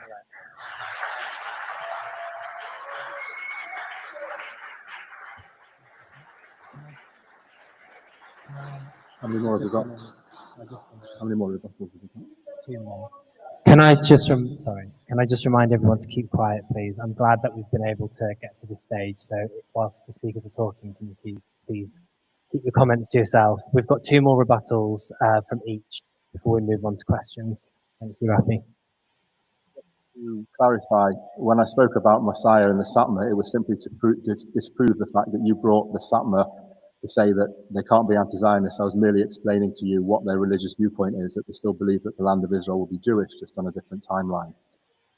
And all the way through this, the indigenous connection of the Jews to the land of Israel, but the fact that we've prayed for it for millennia, both in exile, and remember that the Jews are the only people to have had an unbroken connection to the land of Israel over 3,000 years. Yes, we were dispersed. Yes, we went to Europe. Yes, we went to Babylon. Yes, we went to Rome.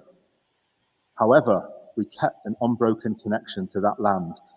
And the connection between the Jewish people and the land of Israel goes back way before Christianity and Islam, where we created a society there in the days of Joshua. We created a kingdom there in the time of Saul. And we created a nation with Jerusalem as its capital in the days of King David, all more than 3,000 years ago. Jews are the only people who've ever had a nation state in the land of Israel. Yes, there have been colonial conquerors there, the Babylonians, the Persians, the Romans, the Byzantines, the Crusaders, the Ottomans. But Jews are the only people who've maintained a continuous presence in the land, and they are its indigenous original people, and the DNA proves it. And I'm not saying, by the way, that Palestinians shouldn't have a state of their own. There should be 2 states living side by side, each with their own nationality, each with their own customs. That's absolutely what I believe. I note that Abdullah cannot bring himself to say that the state of Israel should exist alongside the state of Palestine. When the United Nations gave or presented the option of 2 states and the Jews took it, that was the momentous occasion and the reversal of imperialism of the state of Israel. It gave back the Jewish people the home that was taken away from them. Israel is the only non-artificial creation in the Middle East after the collapse of the Ottoman Empire, because we've always been there. It's always been our land, in our religion, in our liturgy, in our practices, in our DNA.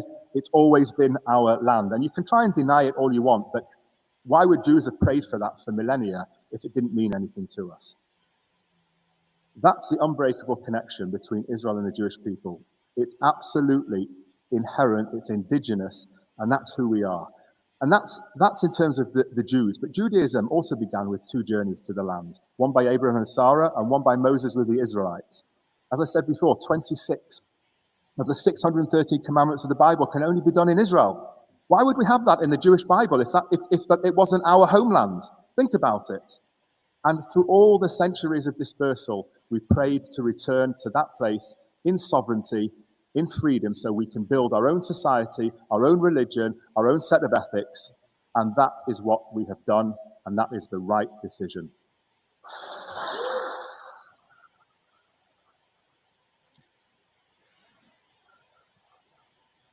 So all I'm hearing is, who cares about equality between human beings? We want it, so we get it. I just can't wait for you to get to the caliphate and the status as the Jews. The khilafah. Well, let's get to the. I want to almost fast forward just to watch his reaction. Basically, and really, well, that's what it is, because self-determination. No, everyone's equal, right? Palestinians are not aliens to that land, and if they're the majority and you believe in equality, what follows? Finish the equation. You don't want to finish that equation because it goes somewhere that's against your absolutist nationalistic desires. He's literally advocating for nationalism. He's talking about your nationalistic desires while advocating for Palestinian nationalistic desires. It's like the guy can't hold a consistent thought. He can't. He's completely inconsistent. You know, no one really said that when you want to change the apartheid system of South Africa, you want to destroy South Africa. You want to destroy it, wipe it off the map. No, we just want it to be free and equal for everybody. Is that a problem? Of course, the South African apologists, who were white nationalists, made many arguments, some of which are eerily similar. But no, we don't want to destroy any states there. We just want to broaden the state out for everyone as equal citizens. Is that a problem? Yes, it is. It is for his nationalism. As for the saying that Jews have always been in Palestine, well, one of the things that I try not to do, and it's an anti-Semitic trope, which is to say all Jews are the same. Edwin Montagu, who was the only Jewish member of the British cabinet during the time of the Balfour Declaration, opposed it. He accused the British government of being anti-Semitic. He's saying that he was a British Jew, and to say that Jews should be in Palestine is to say they don't belong in England. And he said that he is not the same, he doesn't follow the same customs, nor speaks the same language, or has the same sentiments as a Jew from the Middle East. Right? They just have the same religion, that's it. And he used the example, in a way I'm plagiarizing him, that German Christians are not the same as Arab Christians just because they follow Christianity. And Christianity has a connection to that place. Doesn't mean now they should now rule it, although at one point they tried to. This is so frustrating. Like, for context for people, if you were a British Jew living 100 years ago, and you've just witnessed centuries and centuries and centuries of persecution, and finally you're living in a land where you're beginning to experience tolerance, the last thing you're going to want to do is separate yourself from that nation and undo all that. So there was a division in the early days amongst establishment Jews, let's call them, Jews of influence, Jews in parliament, Jews financiers, etc., as to whether to support the Zionist project or not. Because there were those that believed they had a comfortable life, and if they were to support Zionism, it would make those people that they're their peers look at them and say, well, if your allegiance is to another nation, then you're clearly not an Englishman, and it would undo all of those years of progression and tolerance and integration.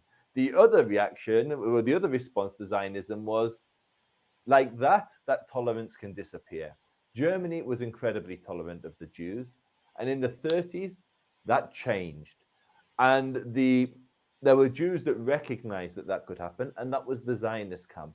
It's got nothing to do with what Abdullah's talking about. This is to do with Jewish survival. What ensures that I, as a Jew, am not going to be under the boot of a tyrant tomorrow? And again, he there's two things here to just to draw out in addition to that. The first thing is that my responses are always about the fact that we Joshua, King Saul, King David, we built a kingdom, we built a nation, we built a people there. There were journeys there, Moses and Abraham. The indigeneity that we have to that land, the fact that we yearn for it for millennia, he constantly ignores that. He can't answer that. And what he does is, his answer is, he pulls out the Satmar as a way of saying the Bible condemns you, and then he's disproven on that. And then when it comes to all people being the same, again, he talks about, European Arabs and Middle Eastern Arabs. But he ignores the fact that we are a people and a religion. Jews are a people and a religion. And then he pulls out the one example that these people always trot out. Mehdi Hasan does the same thing. Edward Montagu in his speech. Great. He pulls out the smallest of minorities to try and prove a point when he's faced with the overwhelming evidence of the majority.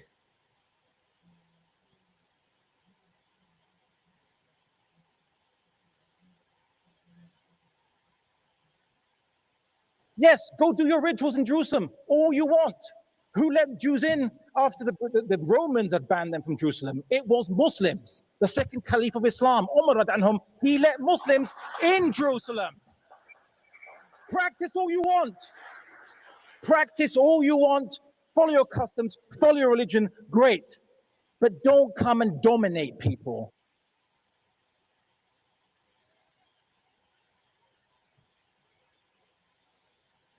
Mute.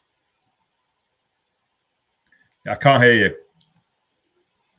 Thank you. So I was just saying, so what happened a few generations later?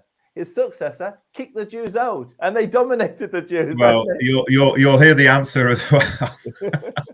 Who are the majority? Because you claim some minority privilege. That's not the same thing. And I think I'll just also cite that I don't want to go too much into ancient history, but there was never a nation state in the land of Palestine. Never for a Jewish nation state. This is a modern creation. We can talk about the 12 tribes were divided up into different areas. That's not a nation state, is it?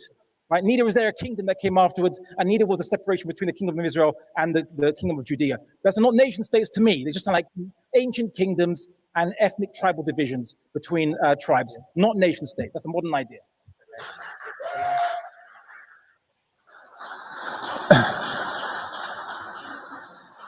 Of course, there was a nation state of the Jewish people in the land of Israel. King David had a nation state in the land of Israel. Abdullah doesn't like nationalism because he wants a caliphate, so we'll deal with that at another time. However, what I would say about this is, and we talk about equal rights, I've said numerous times that I believe a Palestinian state living alongside a Jewish state, two states living in peace and security. That is the way that we should do it. Now, those who advocate for a one-state solution, which is really what Abdullah is doing, are naive at best, but really dangerously disingenuous at worst. And why is that? Because he knows full well that in this utopian one state, there would very soon be a Muslim majority. And that's before you bring about the so-called 5 million refugees who would be allowed back in, who aren't really refugees because they're fifth-generation Palestinians from all across the world. And very soon, the Jews would be a minority in that state. And that's before, by the way, that state would then become a Muslim theocracy. And that's before, by the way, you take into account that a survey done in 2018 by the Palestinian Center for Survey and Research, along with the Steinmetz Center for Peace, showed that something like just under a third of Palestinians would seek to practice apartheid or expulsion on the Jews in one state, and 40% of Hamas supporters want to practice either expulsion or apartheid on Jews in a one-state solution. So we know what. Now, I must clarify that actually, I said roughly 30%. It's actually 25%. So I sort of took I erred closer to 30, but it's really 25. But still a sizable percentage of Palestinians would do that. And I think you don't even need to go to what the Palestinians say they would do. Look at what they did. Look at October the 7th. That was return. Look at every Muslim nation that surrounds Israel. Where are the Jews? Where are the Jews in Syria? Where are the Jews in Iraq? Where are the Jews in Yemen? These were thriving Jewish communities for centuries.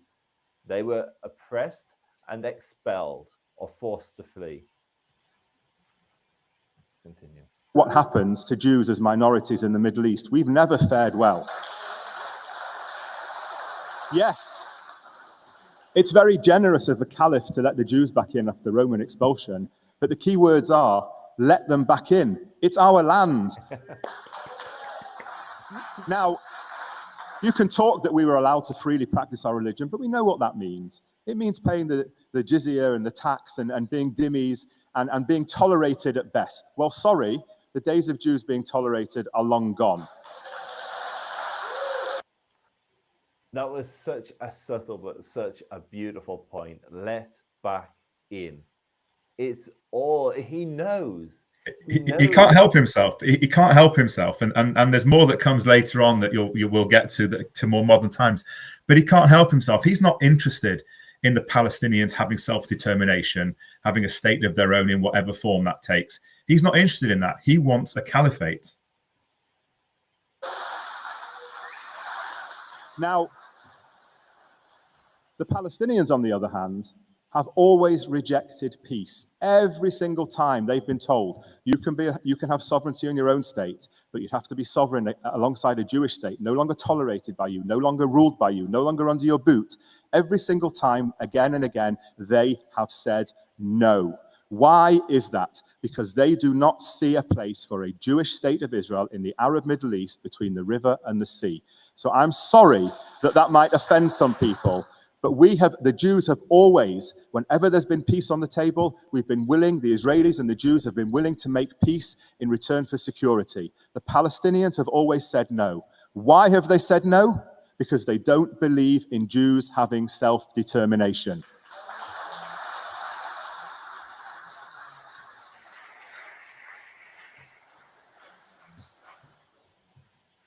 I was kind of hoping he would bring up something he mentioned in the previous debate, because I had a refutation ready for it, which was he cited a poll that said 1/3 of Palestinians want, was it transfer and what was it?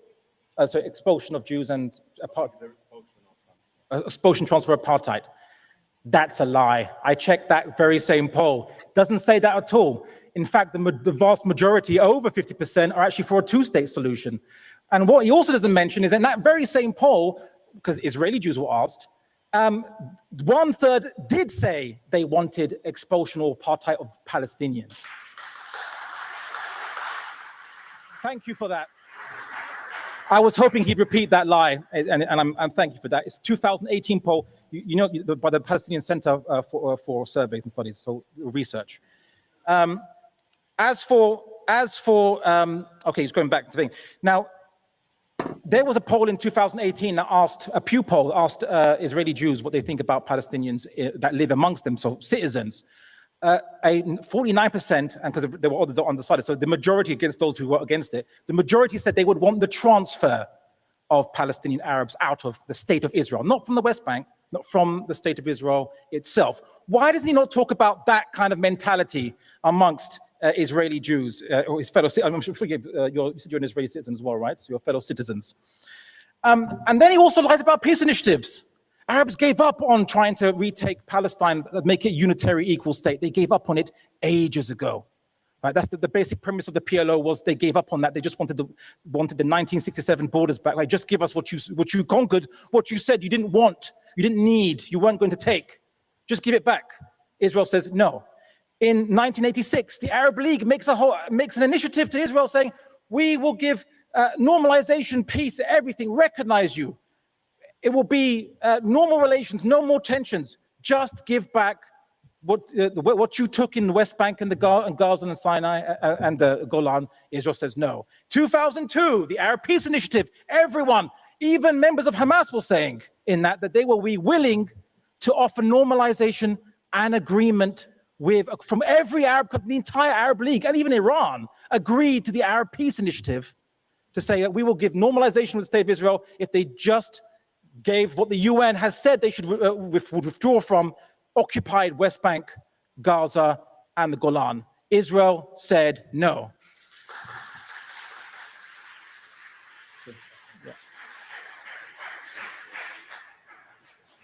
And that's because Israel doesn't want peace. It doesn't want peace with all the people. It just wants, settle down, guys. Don't be the new disruptors. All right?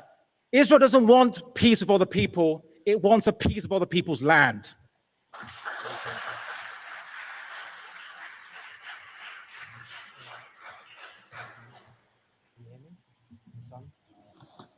This is on. Okay, thank you. So we're going to move on to the question section now. The way this bit's going to work, we've selected 8 questions. So what happens now, Rafi? How many is a question and answer format between the Yeah, so basically there's 8 questions pre-selected. We didn't see them, and they were asked alternately to myself and Abdullah al-Andalusi. The person being asked the question had 3 minutes to respond to it, and the person sitting next to him then had 2 minutes to rebut that. So you were seeing the questions blind. Okay, perfect. All right, let's roll through them. Yeah, I'm hoping the caliphate stuff comes up, so I really want to see him pinned on that. Okay, let's continue.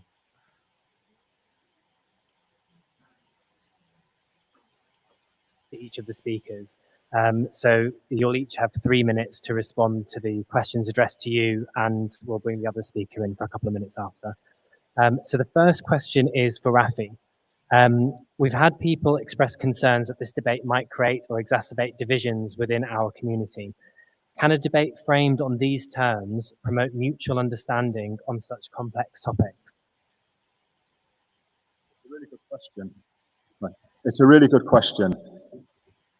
What we've seen since October the 7th is, in the UK, is an unprecedented rise in Jew hatred. And a large amount of that happened actually before Israel even began to respond to the Hamas massacre on October the 7th. These were people who came out to engage in anti-Semitic acts as a way of supporting the Hamas massacre. It's almost as if they didn't want to feel left out.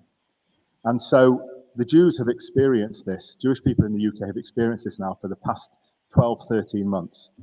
We've been attacked in our synagogues, in our schools, in hospitals when we go for treatment.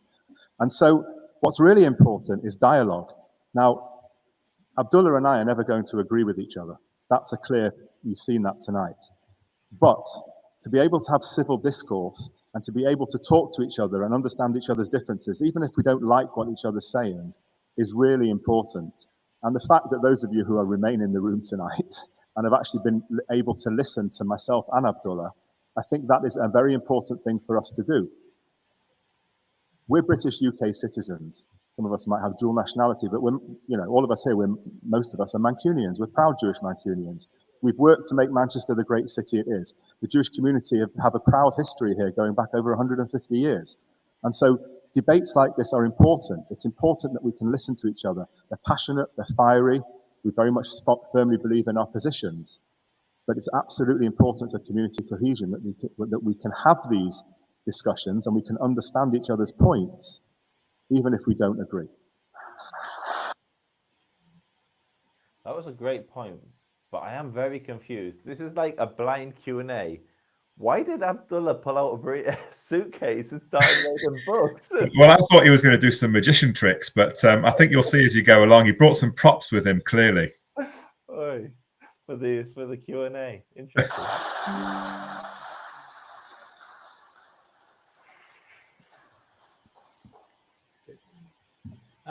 I'd say that primarily what you could say divides us is the political ideology and disagreement over it and what's happening in the land of Palestine. This has got nothing to do with a religious disagreement. Let's just say, just look at the different perspectives from different sides. So why would a Muslim hate Jews specifically? Really don't want to go there. There is a lot of literature and the Hadith and the Quran which could lead some Muslims to hate Jews. Like, don't take the Jews and the Christians as your friend. It's a very, very interesting line for Abdullah to have taken. But again, I'll bite my tongue and say what you say. Monotheists, you don't worship idols, you don't believe in the Trinity doctrine, and you don't. And thank God we don't, because if we did, it would be off with our heads if we lived under your caliphate, Abdullah. Don't believe in the incarnation of God in human form, which for Muslims, that's a big issue, right? We are against idolatry. You don't eat the meat of carrion. You exsanguinate the meat before it dies, which is kosher. And Muslims, we have halal meat, right? We can even eat kosher meat. It's clean for us. And you know why, Abdullah? Because you stole our religion. You plagiarized our religion. Just like you plagiarized our look. You look like a rabbi. You look like a rabbi. Yeah. We can marry Jews. It's deemed to be wrong or bad in Islam at all. Again, he's misspeaking. He speaks with a forked tongue. It's not permitted to marry Jews. It's permitted to marry Jewish women. A Muslim woman cannot marry a Jewish man. It's again, you have to read between the lines with everything he says. To marry Jews.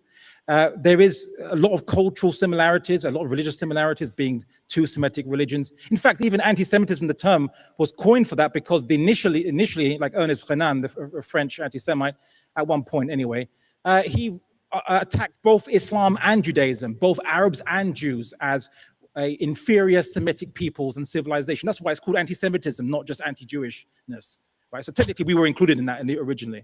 So there's no reason for us to specifically hate Jews at all. And of course, as for Muslims, we follow the 6 Noahide laws, which is what... Seven, Abdullah. If you're gonna pretend to be a rabbi... Yeah. Jews were, I'm not going to presume obviously your religion, but it's what you're meant to encourage amongst the Gentiles. Please do correct me if I'm wrong, right? So we follow the 6 Noahide laws. We're not polytheists. We're not idolaters. We don't eat the blood or the meat of carrion. We have a law system. All this kind of stuff. This is what's required. So there's no real animus. What is the animus is where people associate Zionism and make it intrinsic to Judaism, because that, unfortunately, is going to encourage anti-Semitism in many people, because they... What's he been listening to for the last hour and or so? Where's he been? Like, he's still trying to preach Judaism to you when he's not even getting the basics right. I mean, it's just proof that the size of the couple and the size of the baby doesn't translate. Yeshiva. Yeah. They actually believe believe the lie. They think that is connected. I think it's not. That's why I'm not anti-Semitic. Because you should tell the Jews what we know and what we believe and what we define as Jew hatred and what our religion tells us about a return to Zion and Jerusalem, Abdullah. Because you're the Rav, you're the rabbi.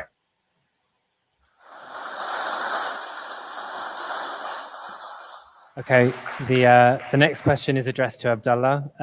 Considering the horror of the Holocaust and the persistence of anti-Semitism across the globe, why shouldn't we defend Israel's right to exist as a place of refuge for Jewish people, as well as its right to self-determination more generally? 3 minutes. Okay, people have a right to self-determination, not states, right? States are meant to serve people, not the other way around, by the way. So in case people forget. Firstly, the issue is that many people around the world have suffered and have been persecuted and have been massacred and been genocide and a whole bunch of things, very horrible things. But this doesn't justify doing that to another people then. You're not justified. Okay? And that's why many Jews of good conscience who say they're following Jewish values, I don't have any reason to disbelieve that at all, are opposing Zionism, like Einstein did, which you haven't answered to me. Is he anti-Semitic? He still hasn't answered that question. Maybe one day he'll answer it. Zionist. Right? He was literally offered to be the president of Israel. And this he kept on going on with this point. He just kept on, and childish. It's bizarre. This is easily stressed. Maybe I'm going to ask another question. I want to make it easy for him, okay? So he says he believes in equality, right?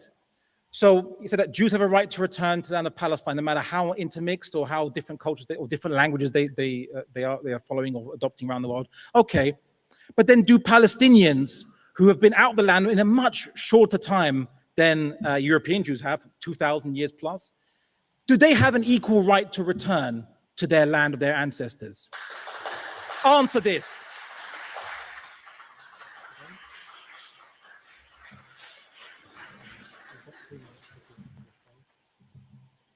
The answer, well, in the first instance, I just proved in my opening statement that Judaism and Zionism are intrinsically connected. I don't know what he was listening to, but why would it be a center of all our festivals, all our prayers, all our liturgy, mentioned so many times in the Tanakh and in the Siddur, the return to Zion, the rebuilding of Jerusalem, sovereignty in our own land. It's part of our festivals. It's part of our wedding ceremonies. When you go to a Jewish house of mourning, you say, may you be comforted amongst the mourners of Zion and Jerusalem. There are 4 fast days dedicated to remembering Jerusalem. I mean, for goodness sake, how much more do I need to go on to show Zionism and Judaism are intrinsically connected?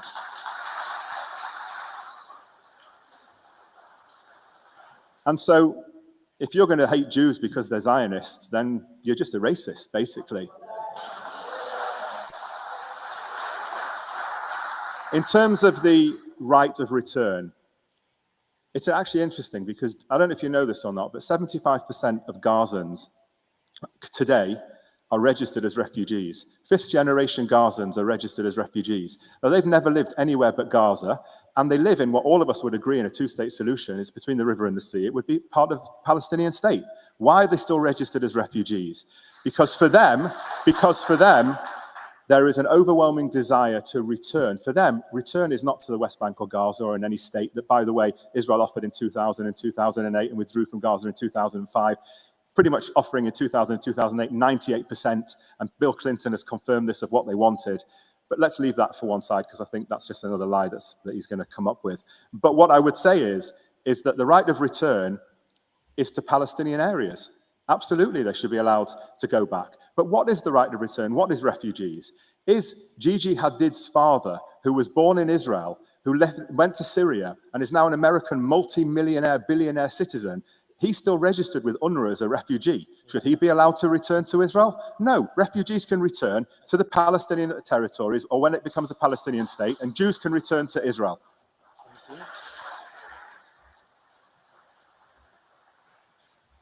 Okay, so the next question is addressed to Rafi. What moral obligation does Israel have to the families that either remain in Gaza and the West Bank or have been displaced due to the conflict in the Middle East?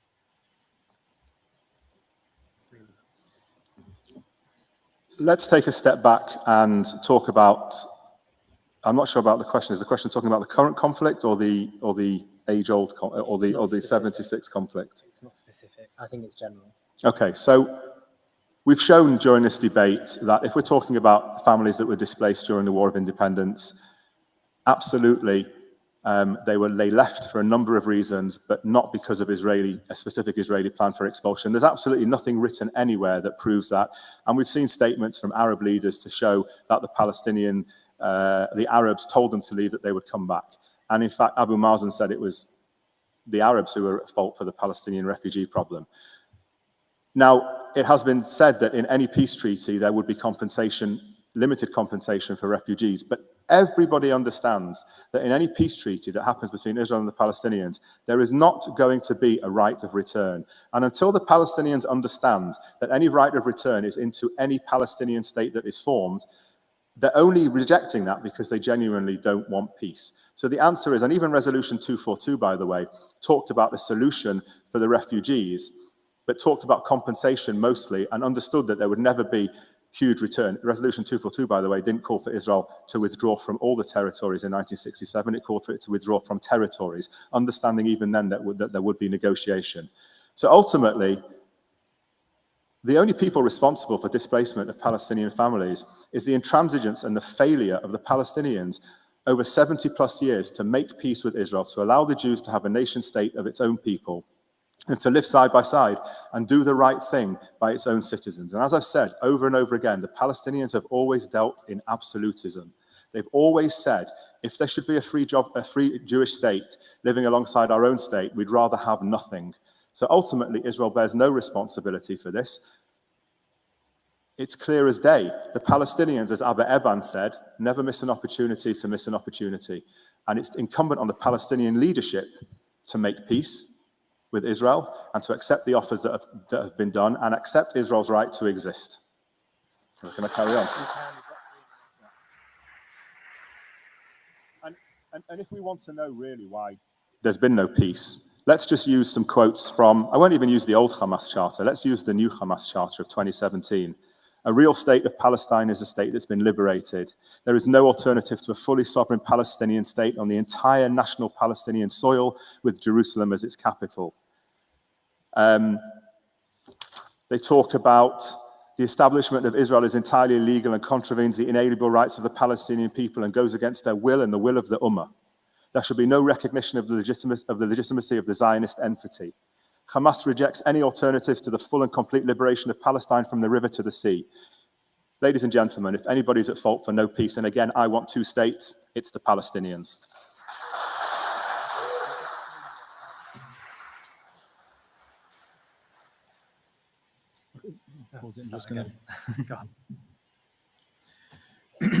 Okay, so I'm going to answer a whole bunch of things as quickly as I can. Again, all he's ever shown is that Judaism requires religious practice in the vicinity of Jerusalem, but not to rule the whole land of Palestine. You haven't shown me a single verse of the Bible that says that Jews must be the rulers of the entire land of Palestine. I mean, he talked about strawmen before. It's like, you need to give me this exact formulation of wording for your argument to be legitimate. You literally brought them at like rabbi after rabbi, sage after sage, verse after verse that supported the Jews in Israel. It's insane. And explain to me why Israel is in south of Beersheba. Historically, there's never been a Jewish state south of Beersheba. It's in the Negev desert or the Naqab desert. It's been the Edomites. It's actually, even the Bible was called the homeland of the Edomites. Correct. It's a modern state, and that was the partition. That was the land that the United Nations proposed as Israel taking. And by the same token, therefore, the borders should be further north as well. And what are you doing there then? Get out of Eilat if it's not your homeland, right? But you don't care, because Israel doesn't care about historical rights. It just cares about as much land as possible.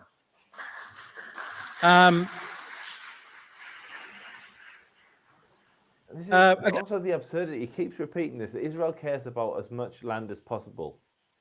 Israel has given away more territory than it's ever held. He believes in an ideology that believes that the entire world will be subordinate to Islam, that Islam Correct. will dominate the entire world. Jews were like this tiny little tribe in the desert. He really is. For somebody who runs a course and asks people to pay for a course on how to rebut the 10 most often used Zionist myths and who has formed a Muslim debate initiative, he really is a very poor debater, and he doesn't make constructive arguments, and he doesn't, argue the counter argument. I mean, perhaps he's good. Perhaps he's good at debating Islam. Maybe that's his thing. If you were to go to the Hadith and go to Bukhari, maybe he'd have a great answer. But this is not his domain, and he is out of his depth. Yeah, like the subject of the debate is anti-Zionism, anti-Semitism. He hasn't barely touched it. Yeah. Again, citing that the Arab, this canard that's been refuted over and over again. The point that saying that Arabs left, the Palestinians left Palestine in 1947 because they were told to leave and they'll come back. It's the opposite. They were called traitors for leaving, cowards. They were told not to go to the lands, to Syria, what have you. They still streamed in. Even they were trying to be stopped at the borders. They was actually said, no, because when you leave, then we. So did they leave and they were called cowards, or were they? Or were they stopped at the borders? Like literally, like every other sentence is a contradiction. Yeah. It's like the Jews weren't there; they never had a sovereignty, but the Muslims let them back. The Palestinians, they were forced, but then they were called cowards when they were at the bottom. It's like he can't hold a consistent line. Yeah, absolutely. It'll be hard to get it back. Also, just read Benny Morris's a whole number of his books, right? You cite him. He's a Zionist, like, for example, his book 1948, or Righteous Victims, or The Birth of the Palestinian Refugee Problem. He cites documentation that's been declassified from the Israeli government, proving deliberate campaigns where the commander on the scene was actually ordered to expel the Palestinians from different towns and different cities and so on and so forth. It's not even a matter of dispute anymore, even though why you're bringing it up. You need to do. Benny Morris literally, I think, again, I've probably got this wrong, but I think Benny Morris puts the number of Arabs that are displaced in terms of under expulsion, low tens of thousands. I don't want to say the number because I'm going to misremember it. I'm sure you've got it written down on one of I'm looking to see what I've got, but he clearly hasn't read Morris. He read quotes on the internet of Morris. Like, you only need to listen to a Morris debate to understand that Morris's position is not Abdullah al-Andalusi's. It's so frustrating when people do this. They quote material, they quote literature that they're clearly not familiar with. Benny Morris would not agree with anything that's come out of Abdullah al-Andalusi's mouth. Do your homework. This is at university here. It's going to look bad. Okay. And notice how he says, yeah, of course Palestinians have the right to return to their own areas. Imagine he said, yeah, Jews can go there, but only to their own areas. Sounds pretty anti-Semitic. That's precisely what Rafi is saying. He's saying if there were a Palestinian state that were created under the areas that the Palestinian National Authority control, they would have control over their borders and immigration. And we know what their policy would be to Jews because they already enforce it in Article 6 of their National Charter, which stipulates that Jews aren't allowed to be Palestinian unless they were there before the Zionist conquest. But it's okay for him to say that about Arabs. Yeah, if it was racist to say that about Jews, it's equally racist to say that about Arabs. Only go back to their own areas. And by the way, their areas were ethnically cleansed, and Israel doesn't want them to go back to their areas. Why not talk about that? He's been talking about that for the last 2 hours. It's like, where have you been, Abdullah? And by the way, I'm amazed he hasn't punched the guy's moderator's eyes out with that hand all the time. Okay, sure. That's fine. So the next question is addressed to Abdullah. Some people have said that because we don't see the same kinds of protests when other serious global conflicts occur, there is an undercurrent of anti-Semitism in protests about Israel and Gaza. Do you think that is the case? Yeah, I've often said, how comes when there are other countries who have the world record for the longest military occupation of the land that are given billions of pounds and billions of dollars by the American government with no accountability for that, who are funded by the West, and is a Western country which purports to be a liberal democracy? Why don't we protest about all those other governments? Oh, wait a second, they don't exist. Israel is literally the only one that fits all those criteria. You argue why is Israel the exception when Israel literally is the exception, which is the hilariousness of it. As for the peace proposals, remember what I mentioned, Abba Egan, the foreign minister, the one who actually first touted. You just told him how to pronounce it 2 seconds ago, and he's still getting it wrong. I thought you were very charitable and subtle, and didn't humiliate him. The lie that anti-Zionism is anti-Semitism. And he talked about the plan for the Palestinians in the West Bank. They're not going to get 100% self-determination. Look at all the maps of the peace proposals. And might I add, the Palestinians came to these negotiations with their own proposals, always rejected by Israel. Even when they compromise, it's okay, let's have land swaps. Okay, we won't dismantle all settlements. Can we have some right of return? Israel has always rejected it. He never talks about that side of the equation. Only the Palestinian side. Only the Palestinian. And I have one simple rebuttal to that. Look at every single peace proposal proposed by the state of Israel to the Palestinians. They're not allowed to control their airspace. They have no right of return to refugees going back to state of Israel, which is a major issue. They get booted out of a lot of East Jerusalem, which is meant to be their capital. Their state is cut into pieces with the Ariel settlement cut right in the top in there. It's a fragmented state that doesn't control its own airspace or even its own borders. That's not 100% self-determination. Israel doesn't want 100% self-determination, and they never did. By the admission by the admission of its foreign minister all the way back in 1973. Why don't we ever talk about that? And lastly, of course, he talks about not letting the Palestinians go back to where they actually came from for all their villages in Palestine. And yet the state of Israel is very dogged about returning Jews to every place that was ever documented that were Jews living there, whether it was Hebron or Sheikh Jarrah or Silwan. They will say, we're going to take back these properties that used to be belonging to Jews, but they never give it to Palestinians. Why?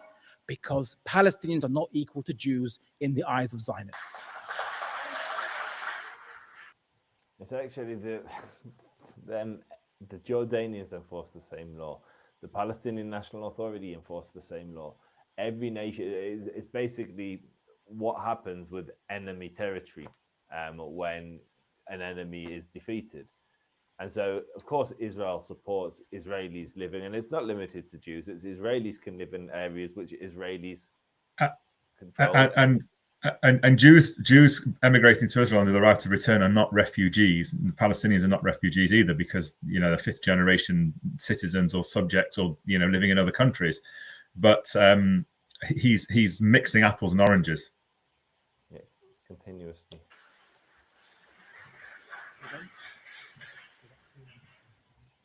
Again, I seem to have to keep on saying this, but a secular Jewish state sits perfectly well with religious Judaism. How many more times do I need to quote Nachmanides, Maimonides, the Shulchan Aruch? I mean, for goodness sake, you either understand the Jews and Jewish religion, or you just want to quote things to misrepresent and distort what Judaism stands for.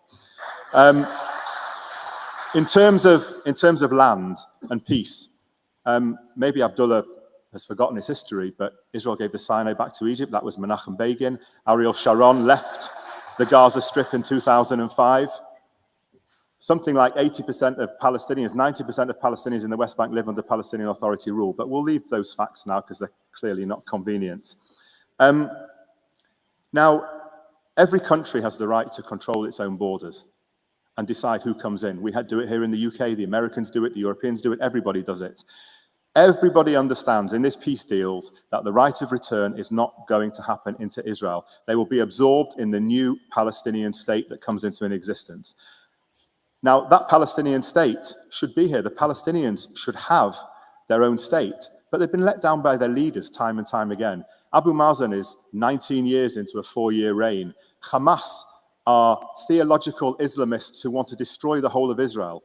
So forgive the Jews for saying, we want you to have peace, we want you to have your own state, but we're just going to wait a bit until we know that we're not going to be attacked by it, and the rest of a new Palestinian state is not going to be Gaza Mark II. And with regards, it's very easy for Abdullah to want to sacrifice us all. But in terms of the protest, I'll tell you why the protests against Israel are anti-Semitic, right? Because Turkey is a major customer of UK arms, a member of NATO. It's been murdering Kurds. So it's a Muslim state, but it's been murdering Kurds for years. It's never been protested against. Saudi Arabia helped kill thousands of people in Yemen. They've never protested against that. It's only the Jews. Any more questions? So we've got 4 more questions. 4 more questions. So the next question is addressed to Rafi. How does the right of Israelis to live in peace and security coexist with the rights of Palestinians to live in peace and security? 3 minutes. Well, the first way that happens is for the Palestinians to understand that the state of Israel has a right to exist, that the state of Israel as the nation state of the Jewish people has a right to exist, and that those factions within the Palestinian movement who seek to destroy the state of Israel, as I just quoted from the Hamas charter, forget the old charter that called about killing. That's actually a very, very good point. You can't have coexistence unless you recognize the other's right to exist. It's such a basic answer, but yeah, you cut straight to the point. It was a great answer. Jews all over the world. The new one, which just talks about destroying Israeli Jews and murdering Israeli Jews, that they have to accept the right of Israel to exist.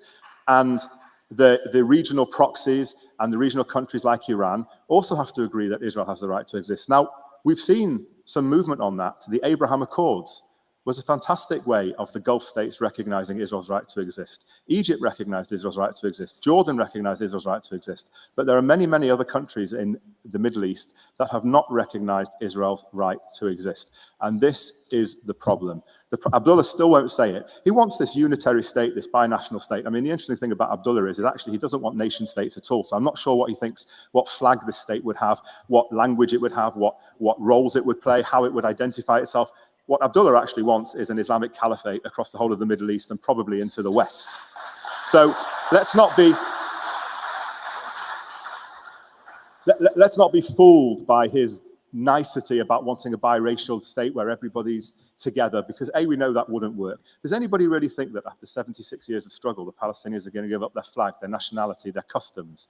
Absolutely not, right? That's number one. Number two, as I said before, we know that Jews would not fare well in this state. They would be a minority. It would become a Muslim theocracy. Jews have never fared well under Muslim rule in the Middle East, and that's just a fact.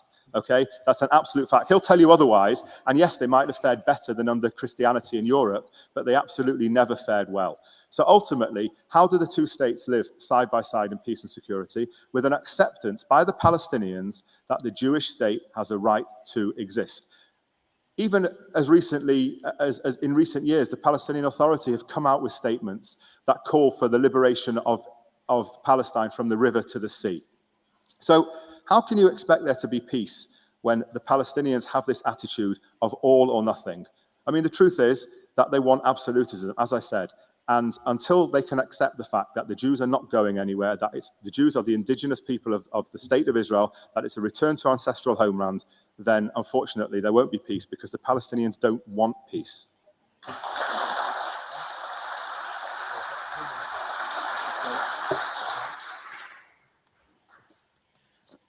Who's he debating against?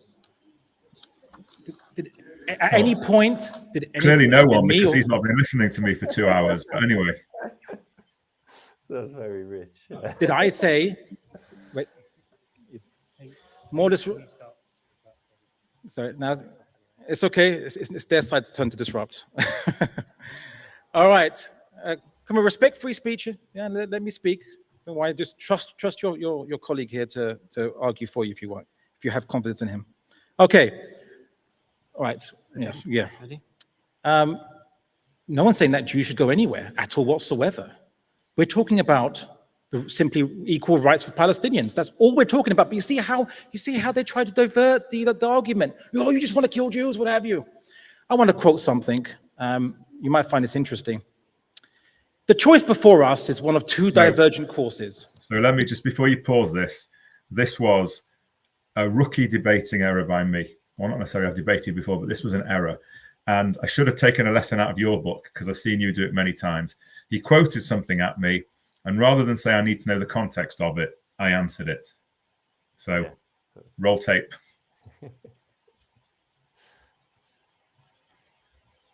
Either that of integration, which in the long run would amount to national suicide on the part of the whites, or that of apartheid, which professes to preserve the identity and safeguard the future of every race, with complete scope for everyone to develop within their own sphere while maintaining their own distinctive national character. Who said this? It was the National Party, the manifesto of the National Party in 1997 of the apartheid South African regime. See the similarity? That's how you sound like. That's what you sound like. Sorry, it's coming on but yeah. By the way, states don't have a right to exist. People have a right to exist. If you prioritized, maybe if you prioritized people over states, you wouldn't be killing so many of them.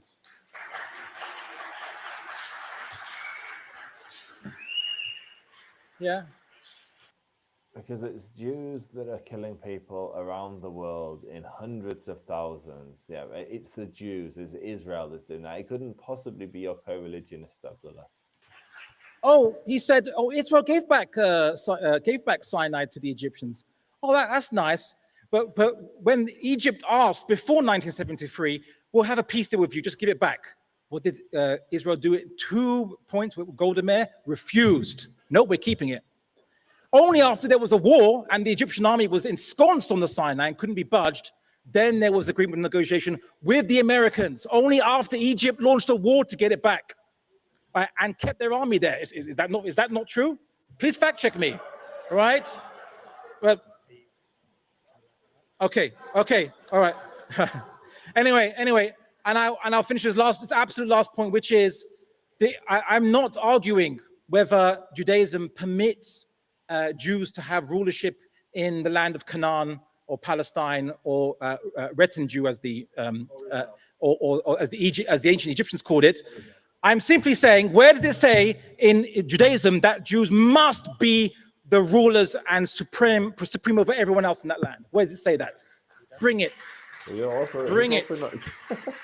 You're not saying rule supreme over everybody else. You're literally saying that it's our ancestral home and we have a right and a religious obligation to exist according to Ramban, according to the sages that you quoted. Is this on? Okay, I just want to remind everyone again, please stop disrupting the meeting. The same rules apply to everyone. So if there's going to be interruptions, then I'm going to have to ask you to leave. So the next question should be for Abdullah. Yeah.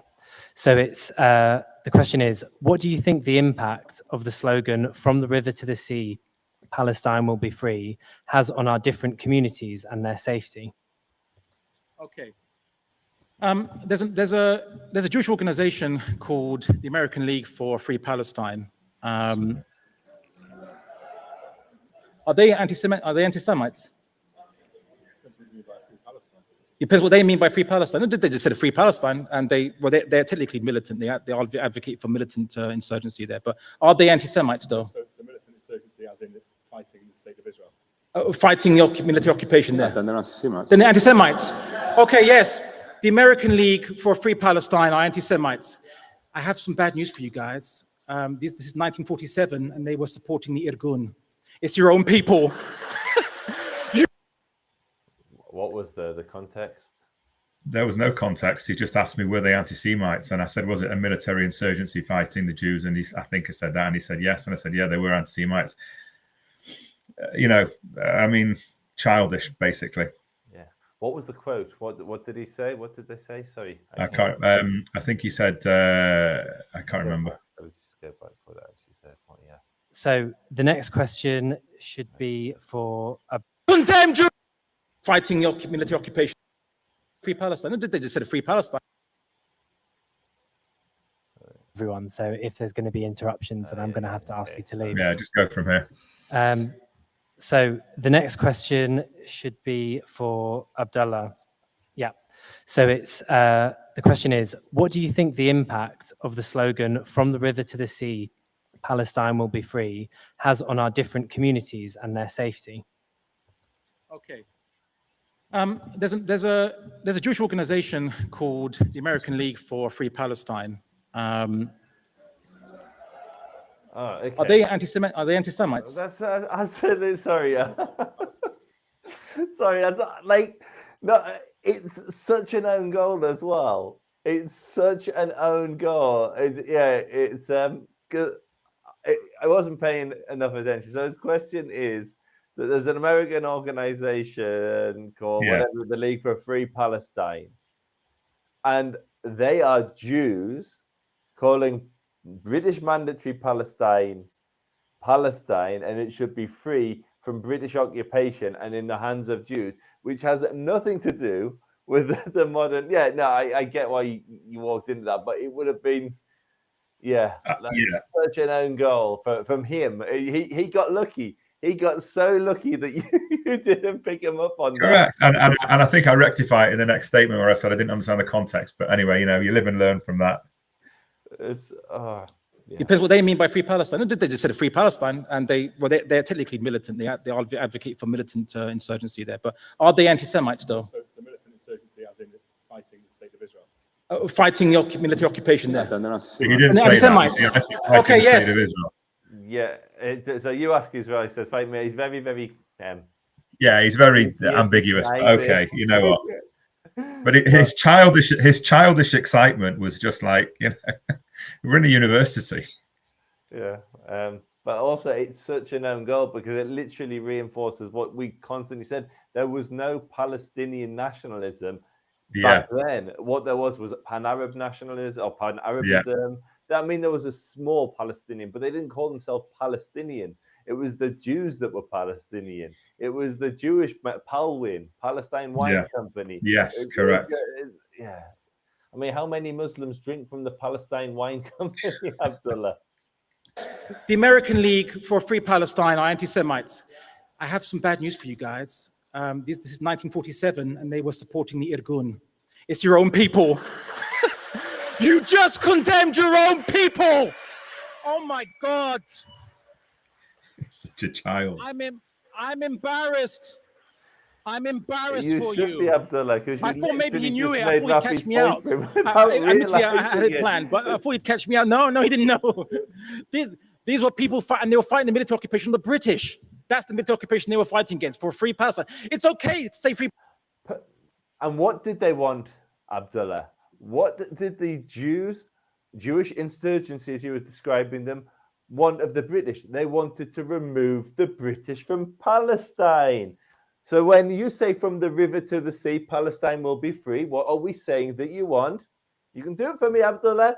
The Jews from Palestine, the British from Palestine, the Jews from Palestine. You're literally making Rafi's point, but you're too dense to realize.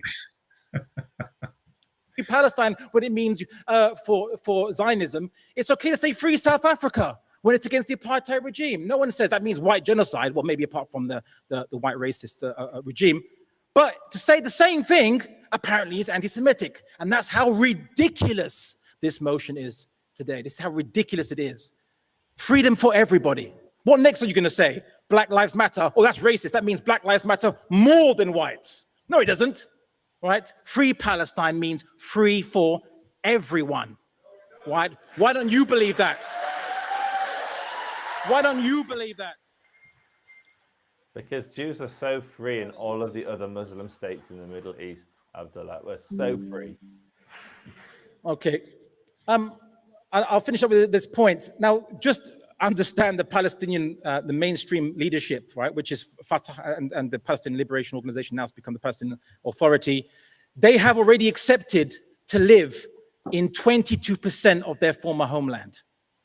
And even that's not good enough for Zionists like my colleague here, right? Because, no, they have to accept further compromises, and they can't control their airspace, and they have to... I actually did a lot of thinking since being here. And Abdullah has stumbled upon that realization that I made, that actually for me, the fault of all of this comes back to the British. And it's to do with who will accept what percentage of the land. The Jews have said yes consistently to a fraction of their ancestral homeland. In 1920, when British took the mandate, Jews were a minority. We were a minority population. So what was the first thing the British did? They gave 78% of the land to the Arabs. And they created Jordan. And what should have remained should have been the Jewish state. And that would have been, if the UK, Britain, at that point then said, what remains is going to be the Jewish state, we would have no conflict. You'd have a thriving Arab state, and they didn't call that Arab state Palestine, they called it Jordan, but you'd have a thriving Arab state and you'd have a thriving Jewish state. Instead, the British fumbled, they dropped the ball, civil war erupts for decades, and at every opportunity, the Jews say yes and the Arabs say no. And so it is about accepting a percentage. And the Jews have consistently said yes to a fraction of what they were supposed to have. It was all meant to be the Jewish state. It was all, and we've consistently said yes, and the Arabs, unfortunately for them, have consistently said no. They have to accept the settlements that are there, and those settlements are going to be obviously excluded for Palestinians, and they can't accept the East Jerusalem again, or they might not even control East Jerusalem again. Look at the peace proposal maps that the Israelis foisted upon them, and look at the reasonable maps that the Palestinians asked for, just 22% less than. And they, if you take them in total, all the Palestinian population are actually 2/3, again, the majority, and they have to accept 22%, and yet they're the unreasonable ones. And that's how ridiculous you sound when you criticize them for that.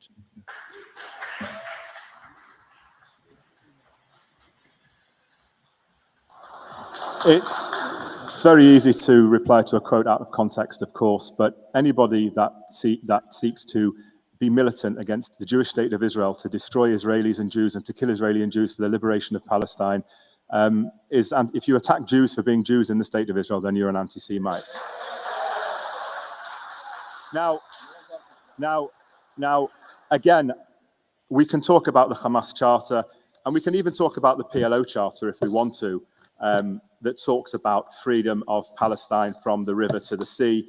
The PLO Charter of 1968 talks about the fact that the claims of historic and spiritual ties between Jews and Palestine are not in agreement with the facts of history.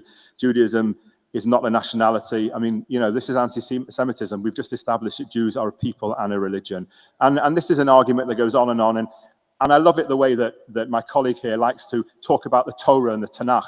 When I've quoted time and time again the greatest sages of the Jewish religion, he doesn't understand the Jewish religion. He picks and chooses things to try and make a straw man argument, and actually he fails every time. Now, again, he doesn't accept that the Palestinians should have their own state, does he? He wants one state, or so he claims. But really, let's ask him this, because for all those people here who want a Palestinian state, who want Palestine to be free with their own state, 3 years ago, Abdullah said, Islam is against nationalism, full stop. The Prophet Muhammad said to Muslims they should leave nationalism and that it's rotten. Any Muslim that calls for nationalism is Sheikh Rafi. This is fantastic. not one of us. And that's included today's Muslim states. You said you were not a fan of nationalism and reject all forms of nationalism. So do you or do you not advocate for the Palestinians to have a state? What is it that you're calling for? An Islamic caliphate? Can you answer the simple question? You've got him. I can't wait to see how he answers this. To bring a quote from 3 years ago of his opposition to nationalism after he's just spent the last hour and a half defending nationalism is quite beautiful. Do you believe in an Islamic caliphate across the entire Middle East, which would mean the Palestinians, for all their nationalism, won't get their own state in whatever form it takes?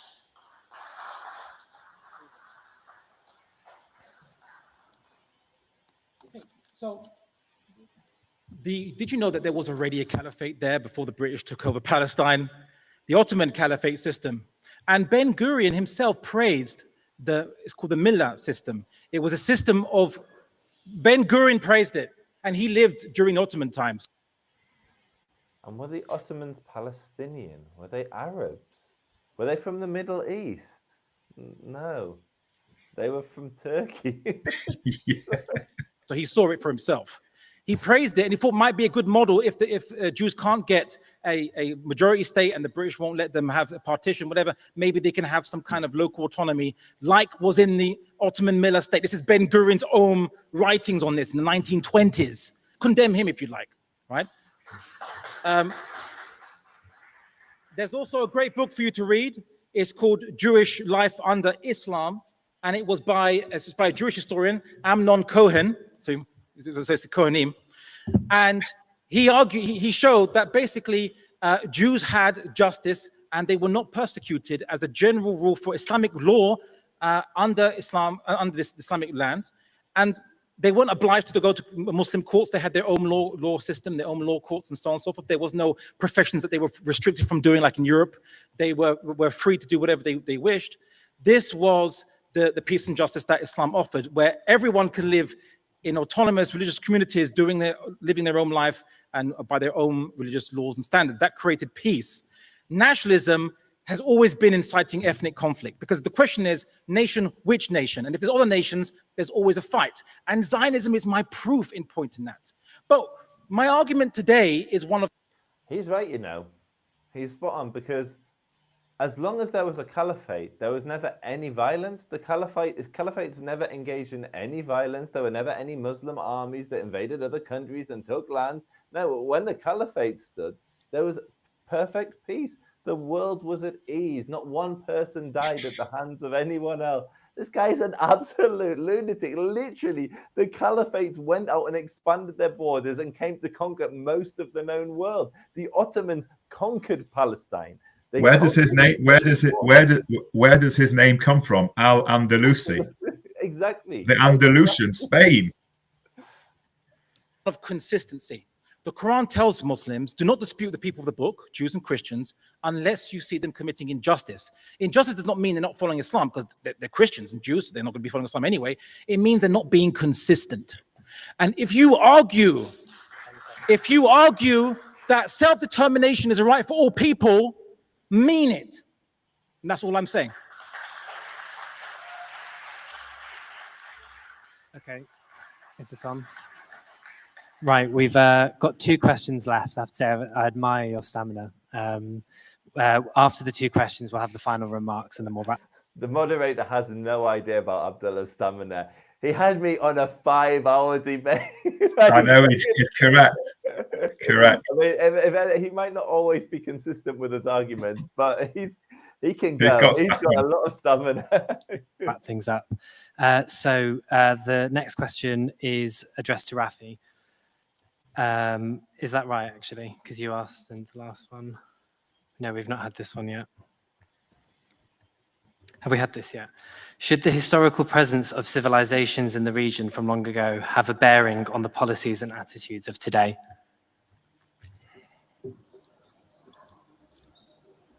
I think that we're living in modern times, and Abdullah likes to quote, use quotes from people, Ben Gurion in the 1920s, people from before that, people from after that. But let's talk about the reality of where we are today. And where we are today is a nation state of Israel, the Jewish nation state of the people of Israel, of the Jews, that isn't going anywhere. Now, Israel is a democracy. There's absolutely no denying that.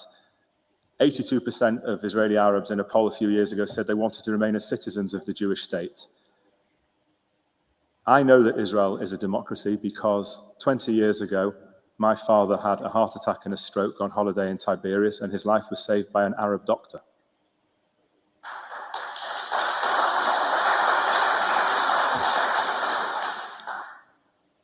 So when we talk about the rights of, what was the question again? The rights of identities and the historical presence of civilization. Historical presence of civilization. We've established the historical presence of Jews in the land of Israel going back millennia, the only people that have had an unbroken presence in that land. And you know what? I've been to the West Bank. I've met Palestinian families who've lived there for 400, 500 years, and they absolutely have a right to live in that land as well. I absolutely say that categorically.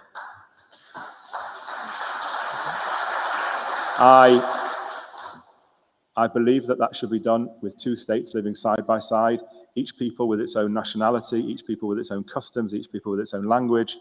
Democracies, absolutely, which is actually something you don't get in the Palestinian Authority today, and you certainly don't get in Gaza. And I think that is how the way the region should look, and how the Middle East should look, and how certainly Israel and the Palestinians should deal with peace. 2 states living side by side. Abdullah still hasn't said categorically he believes the Palestinians should have a state of their own, with their own symbols, with their own flag, with their own history embedded into their culture.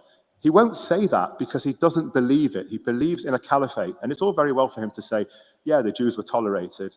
To use a Hebrew word, shkoyach, well done, right? Thank you very much.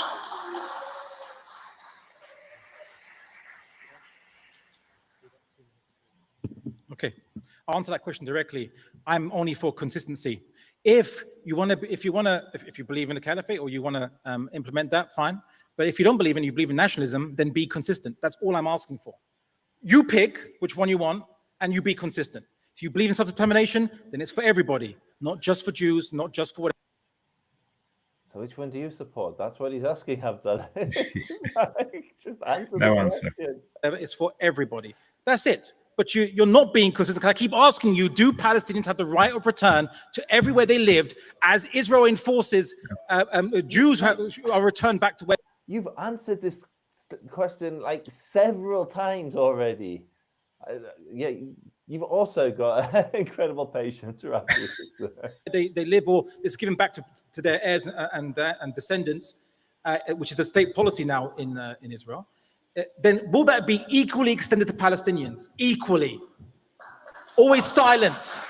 Silence. All right, let me finish. You can respond, don't worry. All right. Secondly, there is, yes, one group of people that have an unbroken connection to that land. It's Palestinians, including Palestinian Jews and Palestinian Samaritans. They are the inhabitants.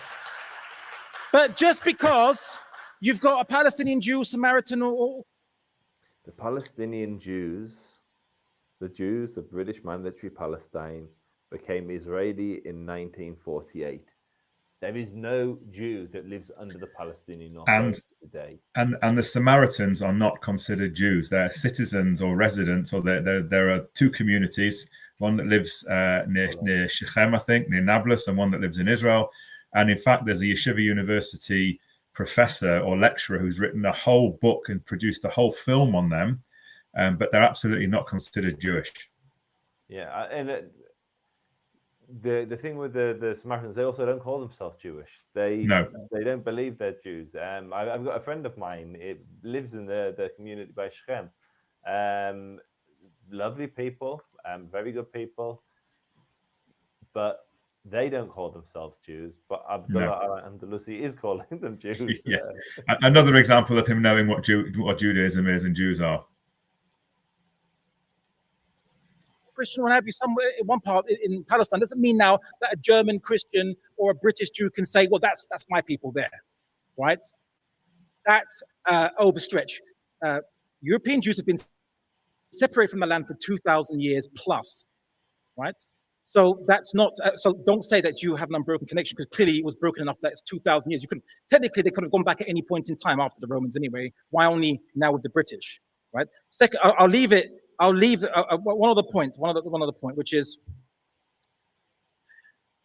today the Likud party says from the river to the sea it will only be Israeli sovereignty. That's on their manifesto. There is no two-state solution. They killed it. It's dead. What's left? They killed it. What's left? Only one state. Only the same solution that worked in South Africa. That's because the representative government of the state of Israel has decided it's going to be the only thing that's left, is equal rights for everyone. And the fact that you don't want that is highly telling as your ethnic supremacist mindset, unfortunately. Right. We've got one question left, and this is addressed to you, Abdullah. How can we achieve a lasting peace?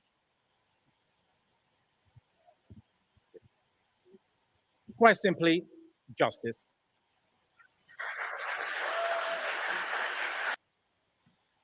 That's such a frustrating answer. Justice. What is justice? Is justice an ice pick through the skull of your enemy? Is justice the return of millions of people that never stepped foot in the land to Israel because their great grandfather happened to live there for 2 years? Correct. To them, absolutely. To them, justice. To them, it's an injustice that there's a Jewish state in the Arab Muslim Middle East. So justice for them is the end of the Jewish state. Yeah, he's very good at avoiding questions. For someone that doesn't believe in democracy, he would make a great politician. He never answers a question. Yeah. Yeah, let's continue.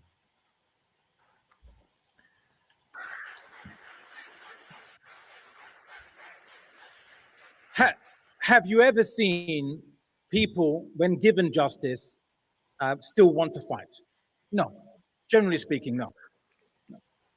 Justice is what is the only solution to this. But that's what Zionism opposes, because Zionism requires a Jewish nation state with a democracy. That means that demographics are important. That means that they have to deny the demographics of the Palestinians and deny their equal rights. Simple as that. That's the problem there. That's the stumbling block. That's the obstacle. That's why many Jews are opposing this. And by the way, according to a recent poll, 1/3 of British Jews do not identify as Zionists. A whole third of them. And it's increasing with it's increasing. And according to that same poll, I can't remember what percentage, but it's like either high 80s or high 90s see Israel as central to their identity. So they may disagree with the and again, these Islamists will ignore the fact that the vast majority of Jewish organizations, Jewish synagogues, Jewish schools, Jewish charities are Zionists. That 72% of Brits have got family living in Israel. Again, it's not convenient for them to address those facts. And I can assure you that post October the 7th, those numbers have changed dramatically. Yeah, 100%, 100%. So many Jewish people I know that were atheists, disconnected from Israel, disconnected from the Jewish people. October the 7th came about and they saw their friends celebrating. They never felt so estranged from the nation they lived in. And a huge number of them have moved into the strongly pro-Israel camp. You're 100% right. And so, those numbers will have definitely changed, and not the way that Abdullah al-Andalusi thinks.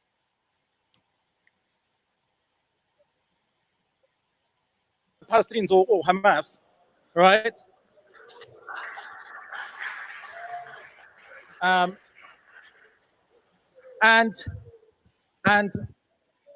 Okay, I'll cite in the next round. Don't worry. So basically, the point is this: he's not going to answer, do Palestinians have an equal right to return to their ancestral places where they lived within only a generational memory?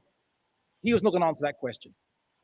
I'm going to answer that question. I think everyone should have a right to return to wherever their ancestry was, if they even have a connection to it, or even if they have a loose connection to it, or maybe even if they're a convert, they can just go. I'm okay with that.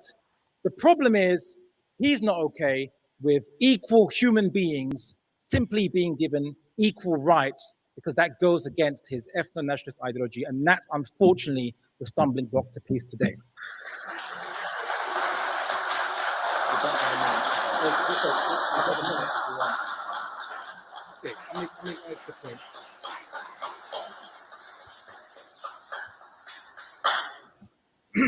All right, so I'll make a slight point, an additional point. Now, the thing is this: the Hamas Charter of 1988. He referenced it. I always like to obviously check sources and obviously go through claims.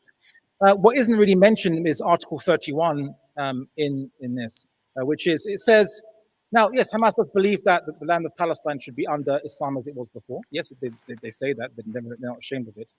But sometimes, on his side, like to argue that Hamas wants to just kill all Jews, right? Just for the sake of it, not because.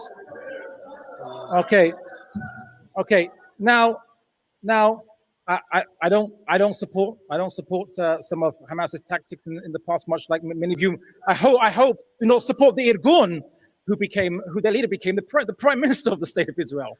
I hope that you don't support it. I hope, but the insanity of this is he has to go deep into history, to a point in history where most people in the room have no context. Well, maybe not in the room, but certainly in the wider world have no awareness of. And contrast that to the horrific barbarism that Hamas inflicted. And notice how his wording is very, very careful. Tactics. Objectives the same. Maybe the beheading of people he disagrees with. Maybe that's too far for Rabbi. Maybe the throwing of gay people off roofs. Yeah, maybe, but maybe not. He's very careful not to actually say what he believes. Just some of the tactics. Maybe they weren't harsh enough for Abdullah. We don't know, because he doesn't share. Yeah. The objective, clearly, it would appear from his phrasing, he agrees with their objective. He just disagrees with the tactic. That's the only thing you can really infer from what he's saying. Okay, but I'll quote it. It says, under the wing of Islam, it is possible for the followers of the three religions, Islam, Christianity, and Judaism, to coexist in peace and quiet with each other. Now, just for the sake of fact-checking, that doesn't sound to me like they are aiming to wipe out every Jew in the world. You're right. Again, it's so clear now. October the 7th was actually an operation of coexistence. It's taking the Jews under the wing of Islam. It's protecting the Jews.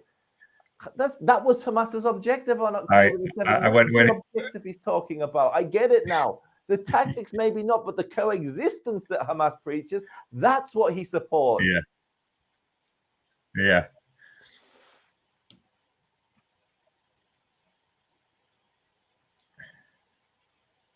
Oh, wait there, sorry. I'm playing and not sharing. So let me just go back a tiny bit.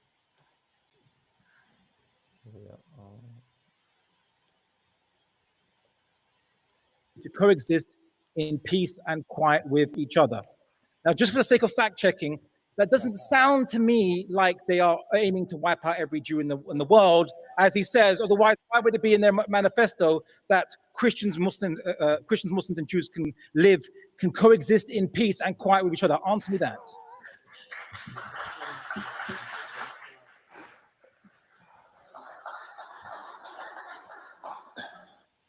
Under the wing of Islam. Need I say anything else? Now, but I will, because he talks about justice. And what he really means by justice is that to the Muslim Middle East, it is an injustice that there is a Jewish state with its own self-determination. So for him, justice means no Jewish state in the Middle East. And he's just said it by saying, under the wing of Islam. Yes, they'll tolerate us. Yes, you can live there. You can practice your religion. But don't think you can ever have an idea of your own statehood, of your own self-determination, of your own nationality. Absolutely not. Under the wing of Islam. And with regards to the Likud Charter, the Likud Charter was written in 1977, 10 years when the Six-Day War was in living memory. But it also says, the Likud government will place its aspirations for peace at the top of its priorities. For peace at the top of its priorities. And despite what it's written, the Likud party has never moved to annex the West Bank, and its leader in 2005 voluntarily left Gaza. Its leader as well, Menachem Begin, also gave the Sinai Desert back to Egypt. Benjamin Netanyahu was part of the Y River Accords that handed 9% of the West Bank to the Palestinians, extra 9% for self-rule. It's always been Likud prime ministers that have traded land for peace. So you can say all you want about the Likud, but actually it's been their prime ministers who have always traded land for peace. But let's finish. Let's finish and remember that one quote. Thank you so much. We can live under the wing of Islam. Thank you. That is so, so generous and says it all.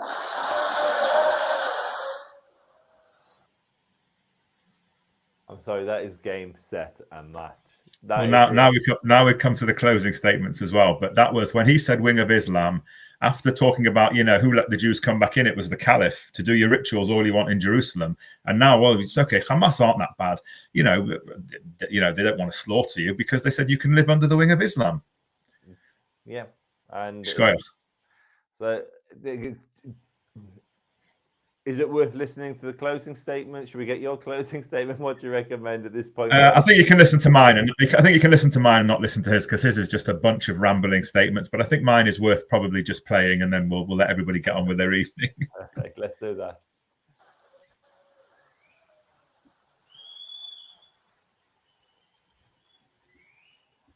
Okay. Right. So we've come to.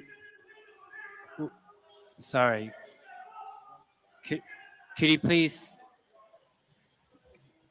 Right, we've nearly come to the end now. Can I ask you to please stop interrupting? Otherwise, we may ask you to leave. I've said, right. Okay, so we're moving. Who's interrupting at this point, by the way? I think it's a bit of both, to be honest. Yeah. Moving on to the final remarks now. Each speaker will have 5 minutes, and we'll start with Rafi.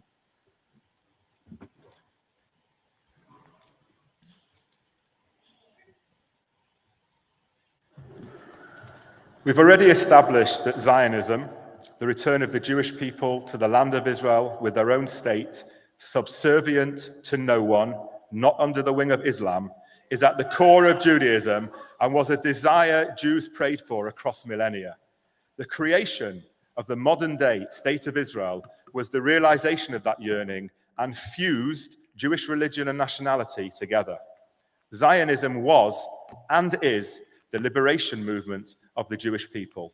Was because it gave Jews a safe haven after experiencing both a genocide in Europe and an ethnic cleansing from Muslim states throughout the Middle East, and is because if not for the state of Israel now, its 8 million Jewish inhabitants will be slaughtered without a second thought.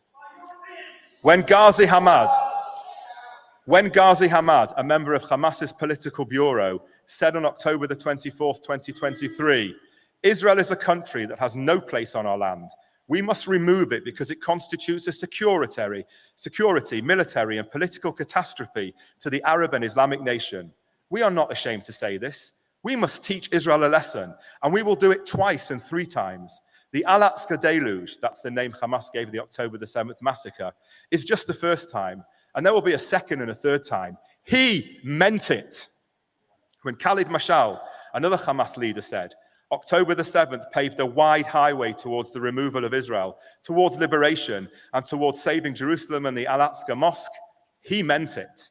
And just in case you think it's only Hamas, when Faisal al-Husseini, the so-called moderate minister for Jerusalem affairs in Yasser Arafat's Palestinian Authority, once said, what many still believe, that tactically we may win or lose, but our eyes will continue to aspire to the strategic goal, namely to Palestine from the river to the sea, that is, to a Palestine in place of Israel.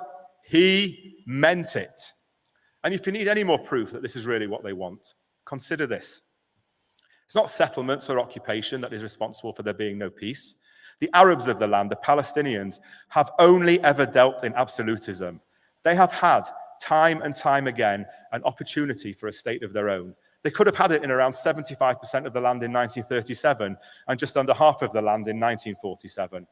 In 1948, just 3 years after the Jews experienced the genocide of the Holocaust, the Arabs launched their own genocidal war against the Jews and the newly established Jewish state of Israel, aiming to destroy it. The Jews defended themselves, fought back, and won. And when the Palestinians were offered the vast majority of the West Bank in Gaza in 2000 by Ehud Barak and 2008 by Ehud Olmert, they again said no. In 2005, Israel completely withdrew from Gaza. It could have been a Singapore of the Middle East, but it became a terror state. Every time the Palestinians were told, you can be masters of your fate in part of the land, but in another part, the Jews will be masters of their fate, no longer inferior to you, no longer ruled by you, no longer tolerated by you. Their choice for over 80 years to the present has been to fight for all. The Palestinians have always said, if we must live next to sovereign Jews, better to fight until they are not there at all. And we saw this live streamed by Hamas terrorists on October the 7th as they roamed around southern Israel screaming with joy that they were killing Jews, not Israelis, killing Jews with their bare hands. This is how the anti-Zionism of Hamas, Hezbollah, Iran, many in the Palestinian Authority, and millions of others across the Middle East would violently manifest itself if given the chance. The murder and genocide of all the Jews living in the modern-day Jewish state of Israel and its destruction. And they are supported in this genocidal aim by all those other people around the world who agree with them that Israel has no right to exist, smear it with modern versions of age-old anti-Semitic blood libels, and demand that it is consigned to the dustbin of history. These people do not call for the destruction of any other state in the world.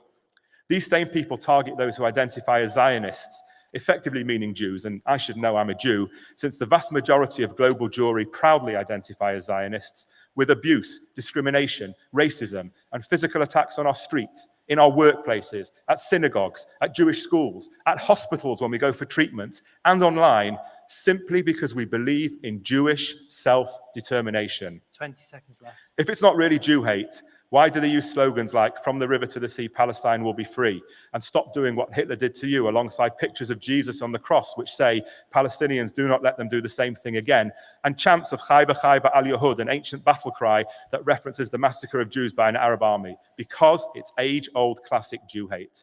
In the Middle Ages, Jews were hated for their religion. In the 19th and early 20th century, they hated because they were rich and because they were poor, because they were capitalists and because they were communists, because they kept to themselves and because they infiltrated everywhere. Stalin thought Jews were rootless cosmopolitans who believed nothing.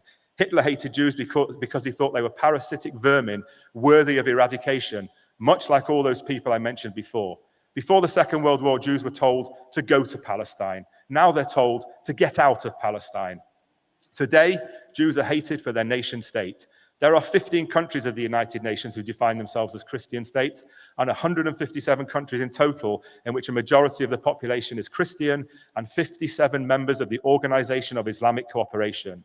The idea that Jews, having one country of their own, is one too many, and that the Jewish state of Israel should be destroyed and the Middle East be Judenrein, the ethnic cleansing of Jews by Hamas and Hezbollah and everybody else, that's what makes anti-Semitism the new form, anti-Zionism, the new form of anti-Semitism.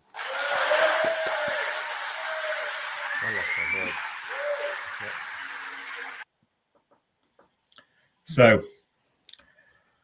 there you have it. It was an interesting debate. I hope that some of the arguments that I put forward in the opening and closing statement, and certainly in about Jewish sovereignty, about around the Jewish sovereignty and the secular state, at least people can have arguments and points when they're faced with these accusations, as we all are, whether that's online or in the workplace or on the street, because people like Abdullah al-Andalusi seek to distort our religion, seek to twist our religion, and ultimately seek the destruction of the Jewish state of Israel. I completely agree, but I'm just blown away. That was an incredible debate, Rafi. Some of you will know who Rafi is, others won't. You can check out other debates he's had at Northwest Friends of Israel YouTube channel. It's where we were streaming this one from. That was a masterclass. That closing statement was definitely worth the extra wait. We said we didn't want this to go beyond 3 hours. There's 9 minutes left. There's no super chat, so there's no guaranteed questions. If anybody can quickly throw up a question now in the last 9 minutes, for Rafi, if they can type fast, we'll take it. But otherwise, we'll end the stream. But I'm not seeing any questions, and we'll give it a couple of seconds. But other than the Northwest Friends of Israel, is there anywhere else people can find you, Rafi, or is that where? No, just listen. Just follow us on X, follow us on Facebook, follow us on YouTube. We do a lot of West of United Kingdom. We've been holding now.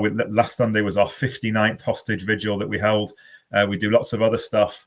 Anybody wants to get in touch, ask questions, ask me to do stuff, I'm always here and available. And just want to say thank you to my good friend Joseph, who is a legend, knows far more than I ever will about this whole conflict and the history and everything. And actually his 5-hour debate with Abdullah is well worth watching, because I watched it twice to prepare for this, and it was really great source material. So thank you, my friend, for that. But thanks for having me. And we do actually have one question. It's a question I knew someone was going to ask. First, someone said people should watch Rebecca Barsif. I agree. I actually met her last night in person. She's a very nice person, but great content on YouTube, so check her out. But the question for you, Rafi, is, let me just scroll up for it. Why do you want a two-state solution? Listen, I understand that I'm a big, I follow, lots of people who perhaps don't want it. Look, my view is that demographically, for all the reasons that, the right of return is inconceivable to the state of Israel. For me, it's the same issue, is that I don't believe demographically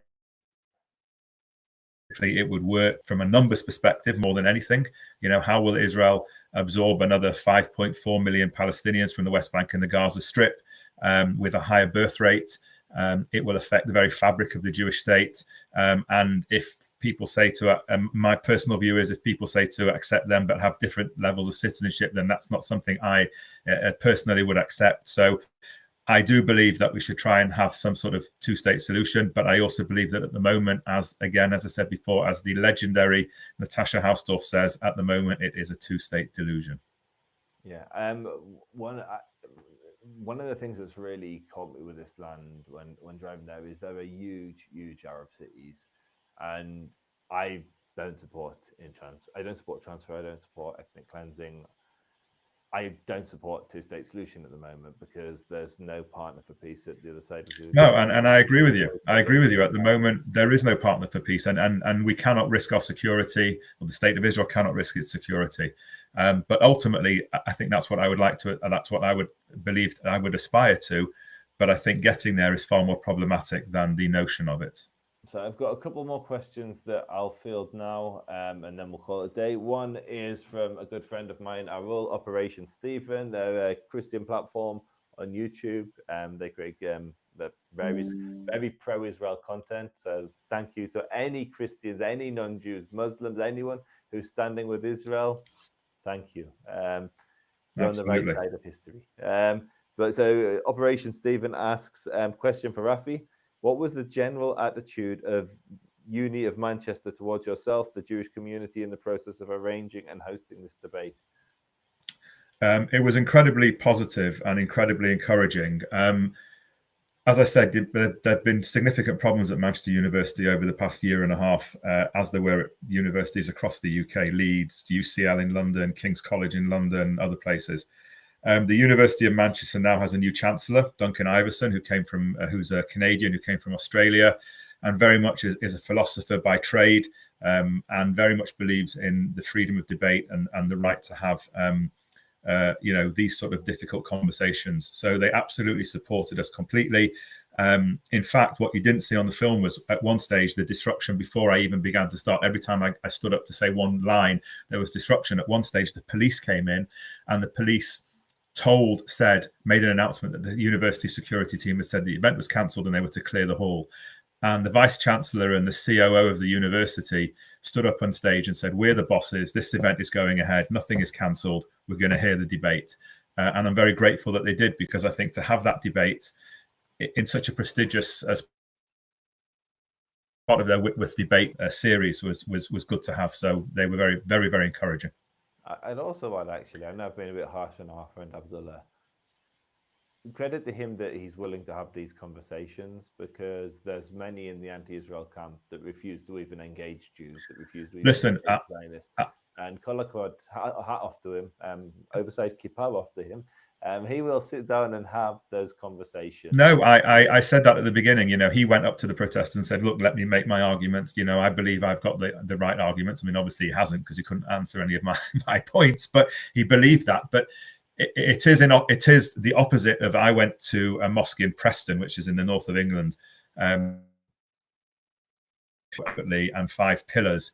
Our delightful friends Roshan Salah and Dili Hussain outed the mosque and caused the mufti there and the leaders there lots of problems, because Zionists should not be tolerated at all. So yes, to Abdullah, at least, to have the conversation and the debate.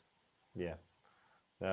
So apologies to anybody who came here expecting a debate on whether or not anti-Zionism is anti-Semitism, because you didn't get that debate. What you got was Rafi explaining why it is anti-Semitism, and Abdullah talking about everything except the motion itself. But exactly, it was a fantastic performance, Rafi. Kol hakavod. Thank you so much for coming on the show and being such a advocate for the Jewish people. You really are. I'm glad you're on our team and not the other way around. Thank you. And thank you very much for having me, and I hope everybody enjoyed watching it. Thanks all. Good night. Okay, Rafi, if you stick around, it should say now that it's uploaded. It says keep Riverside open. Yeah, listen, I'm going to run to the loo because I'm absolutely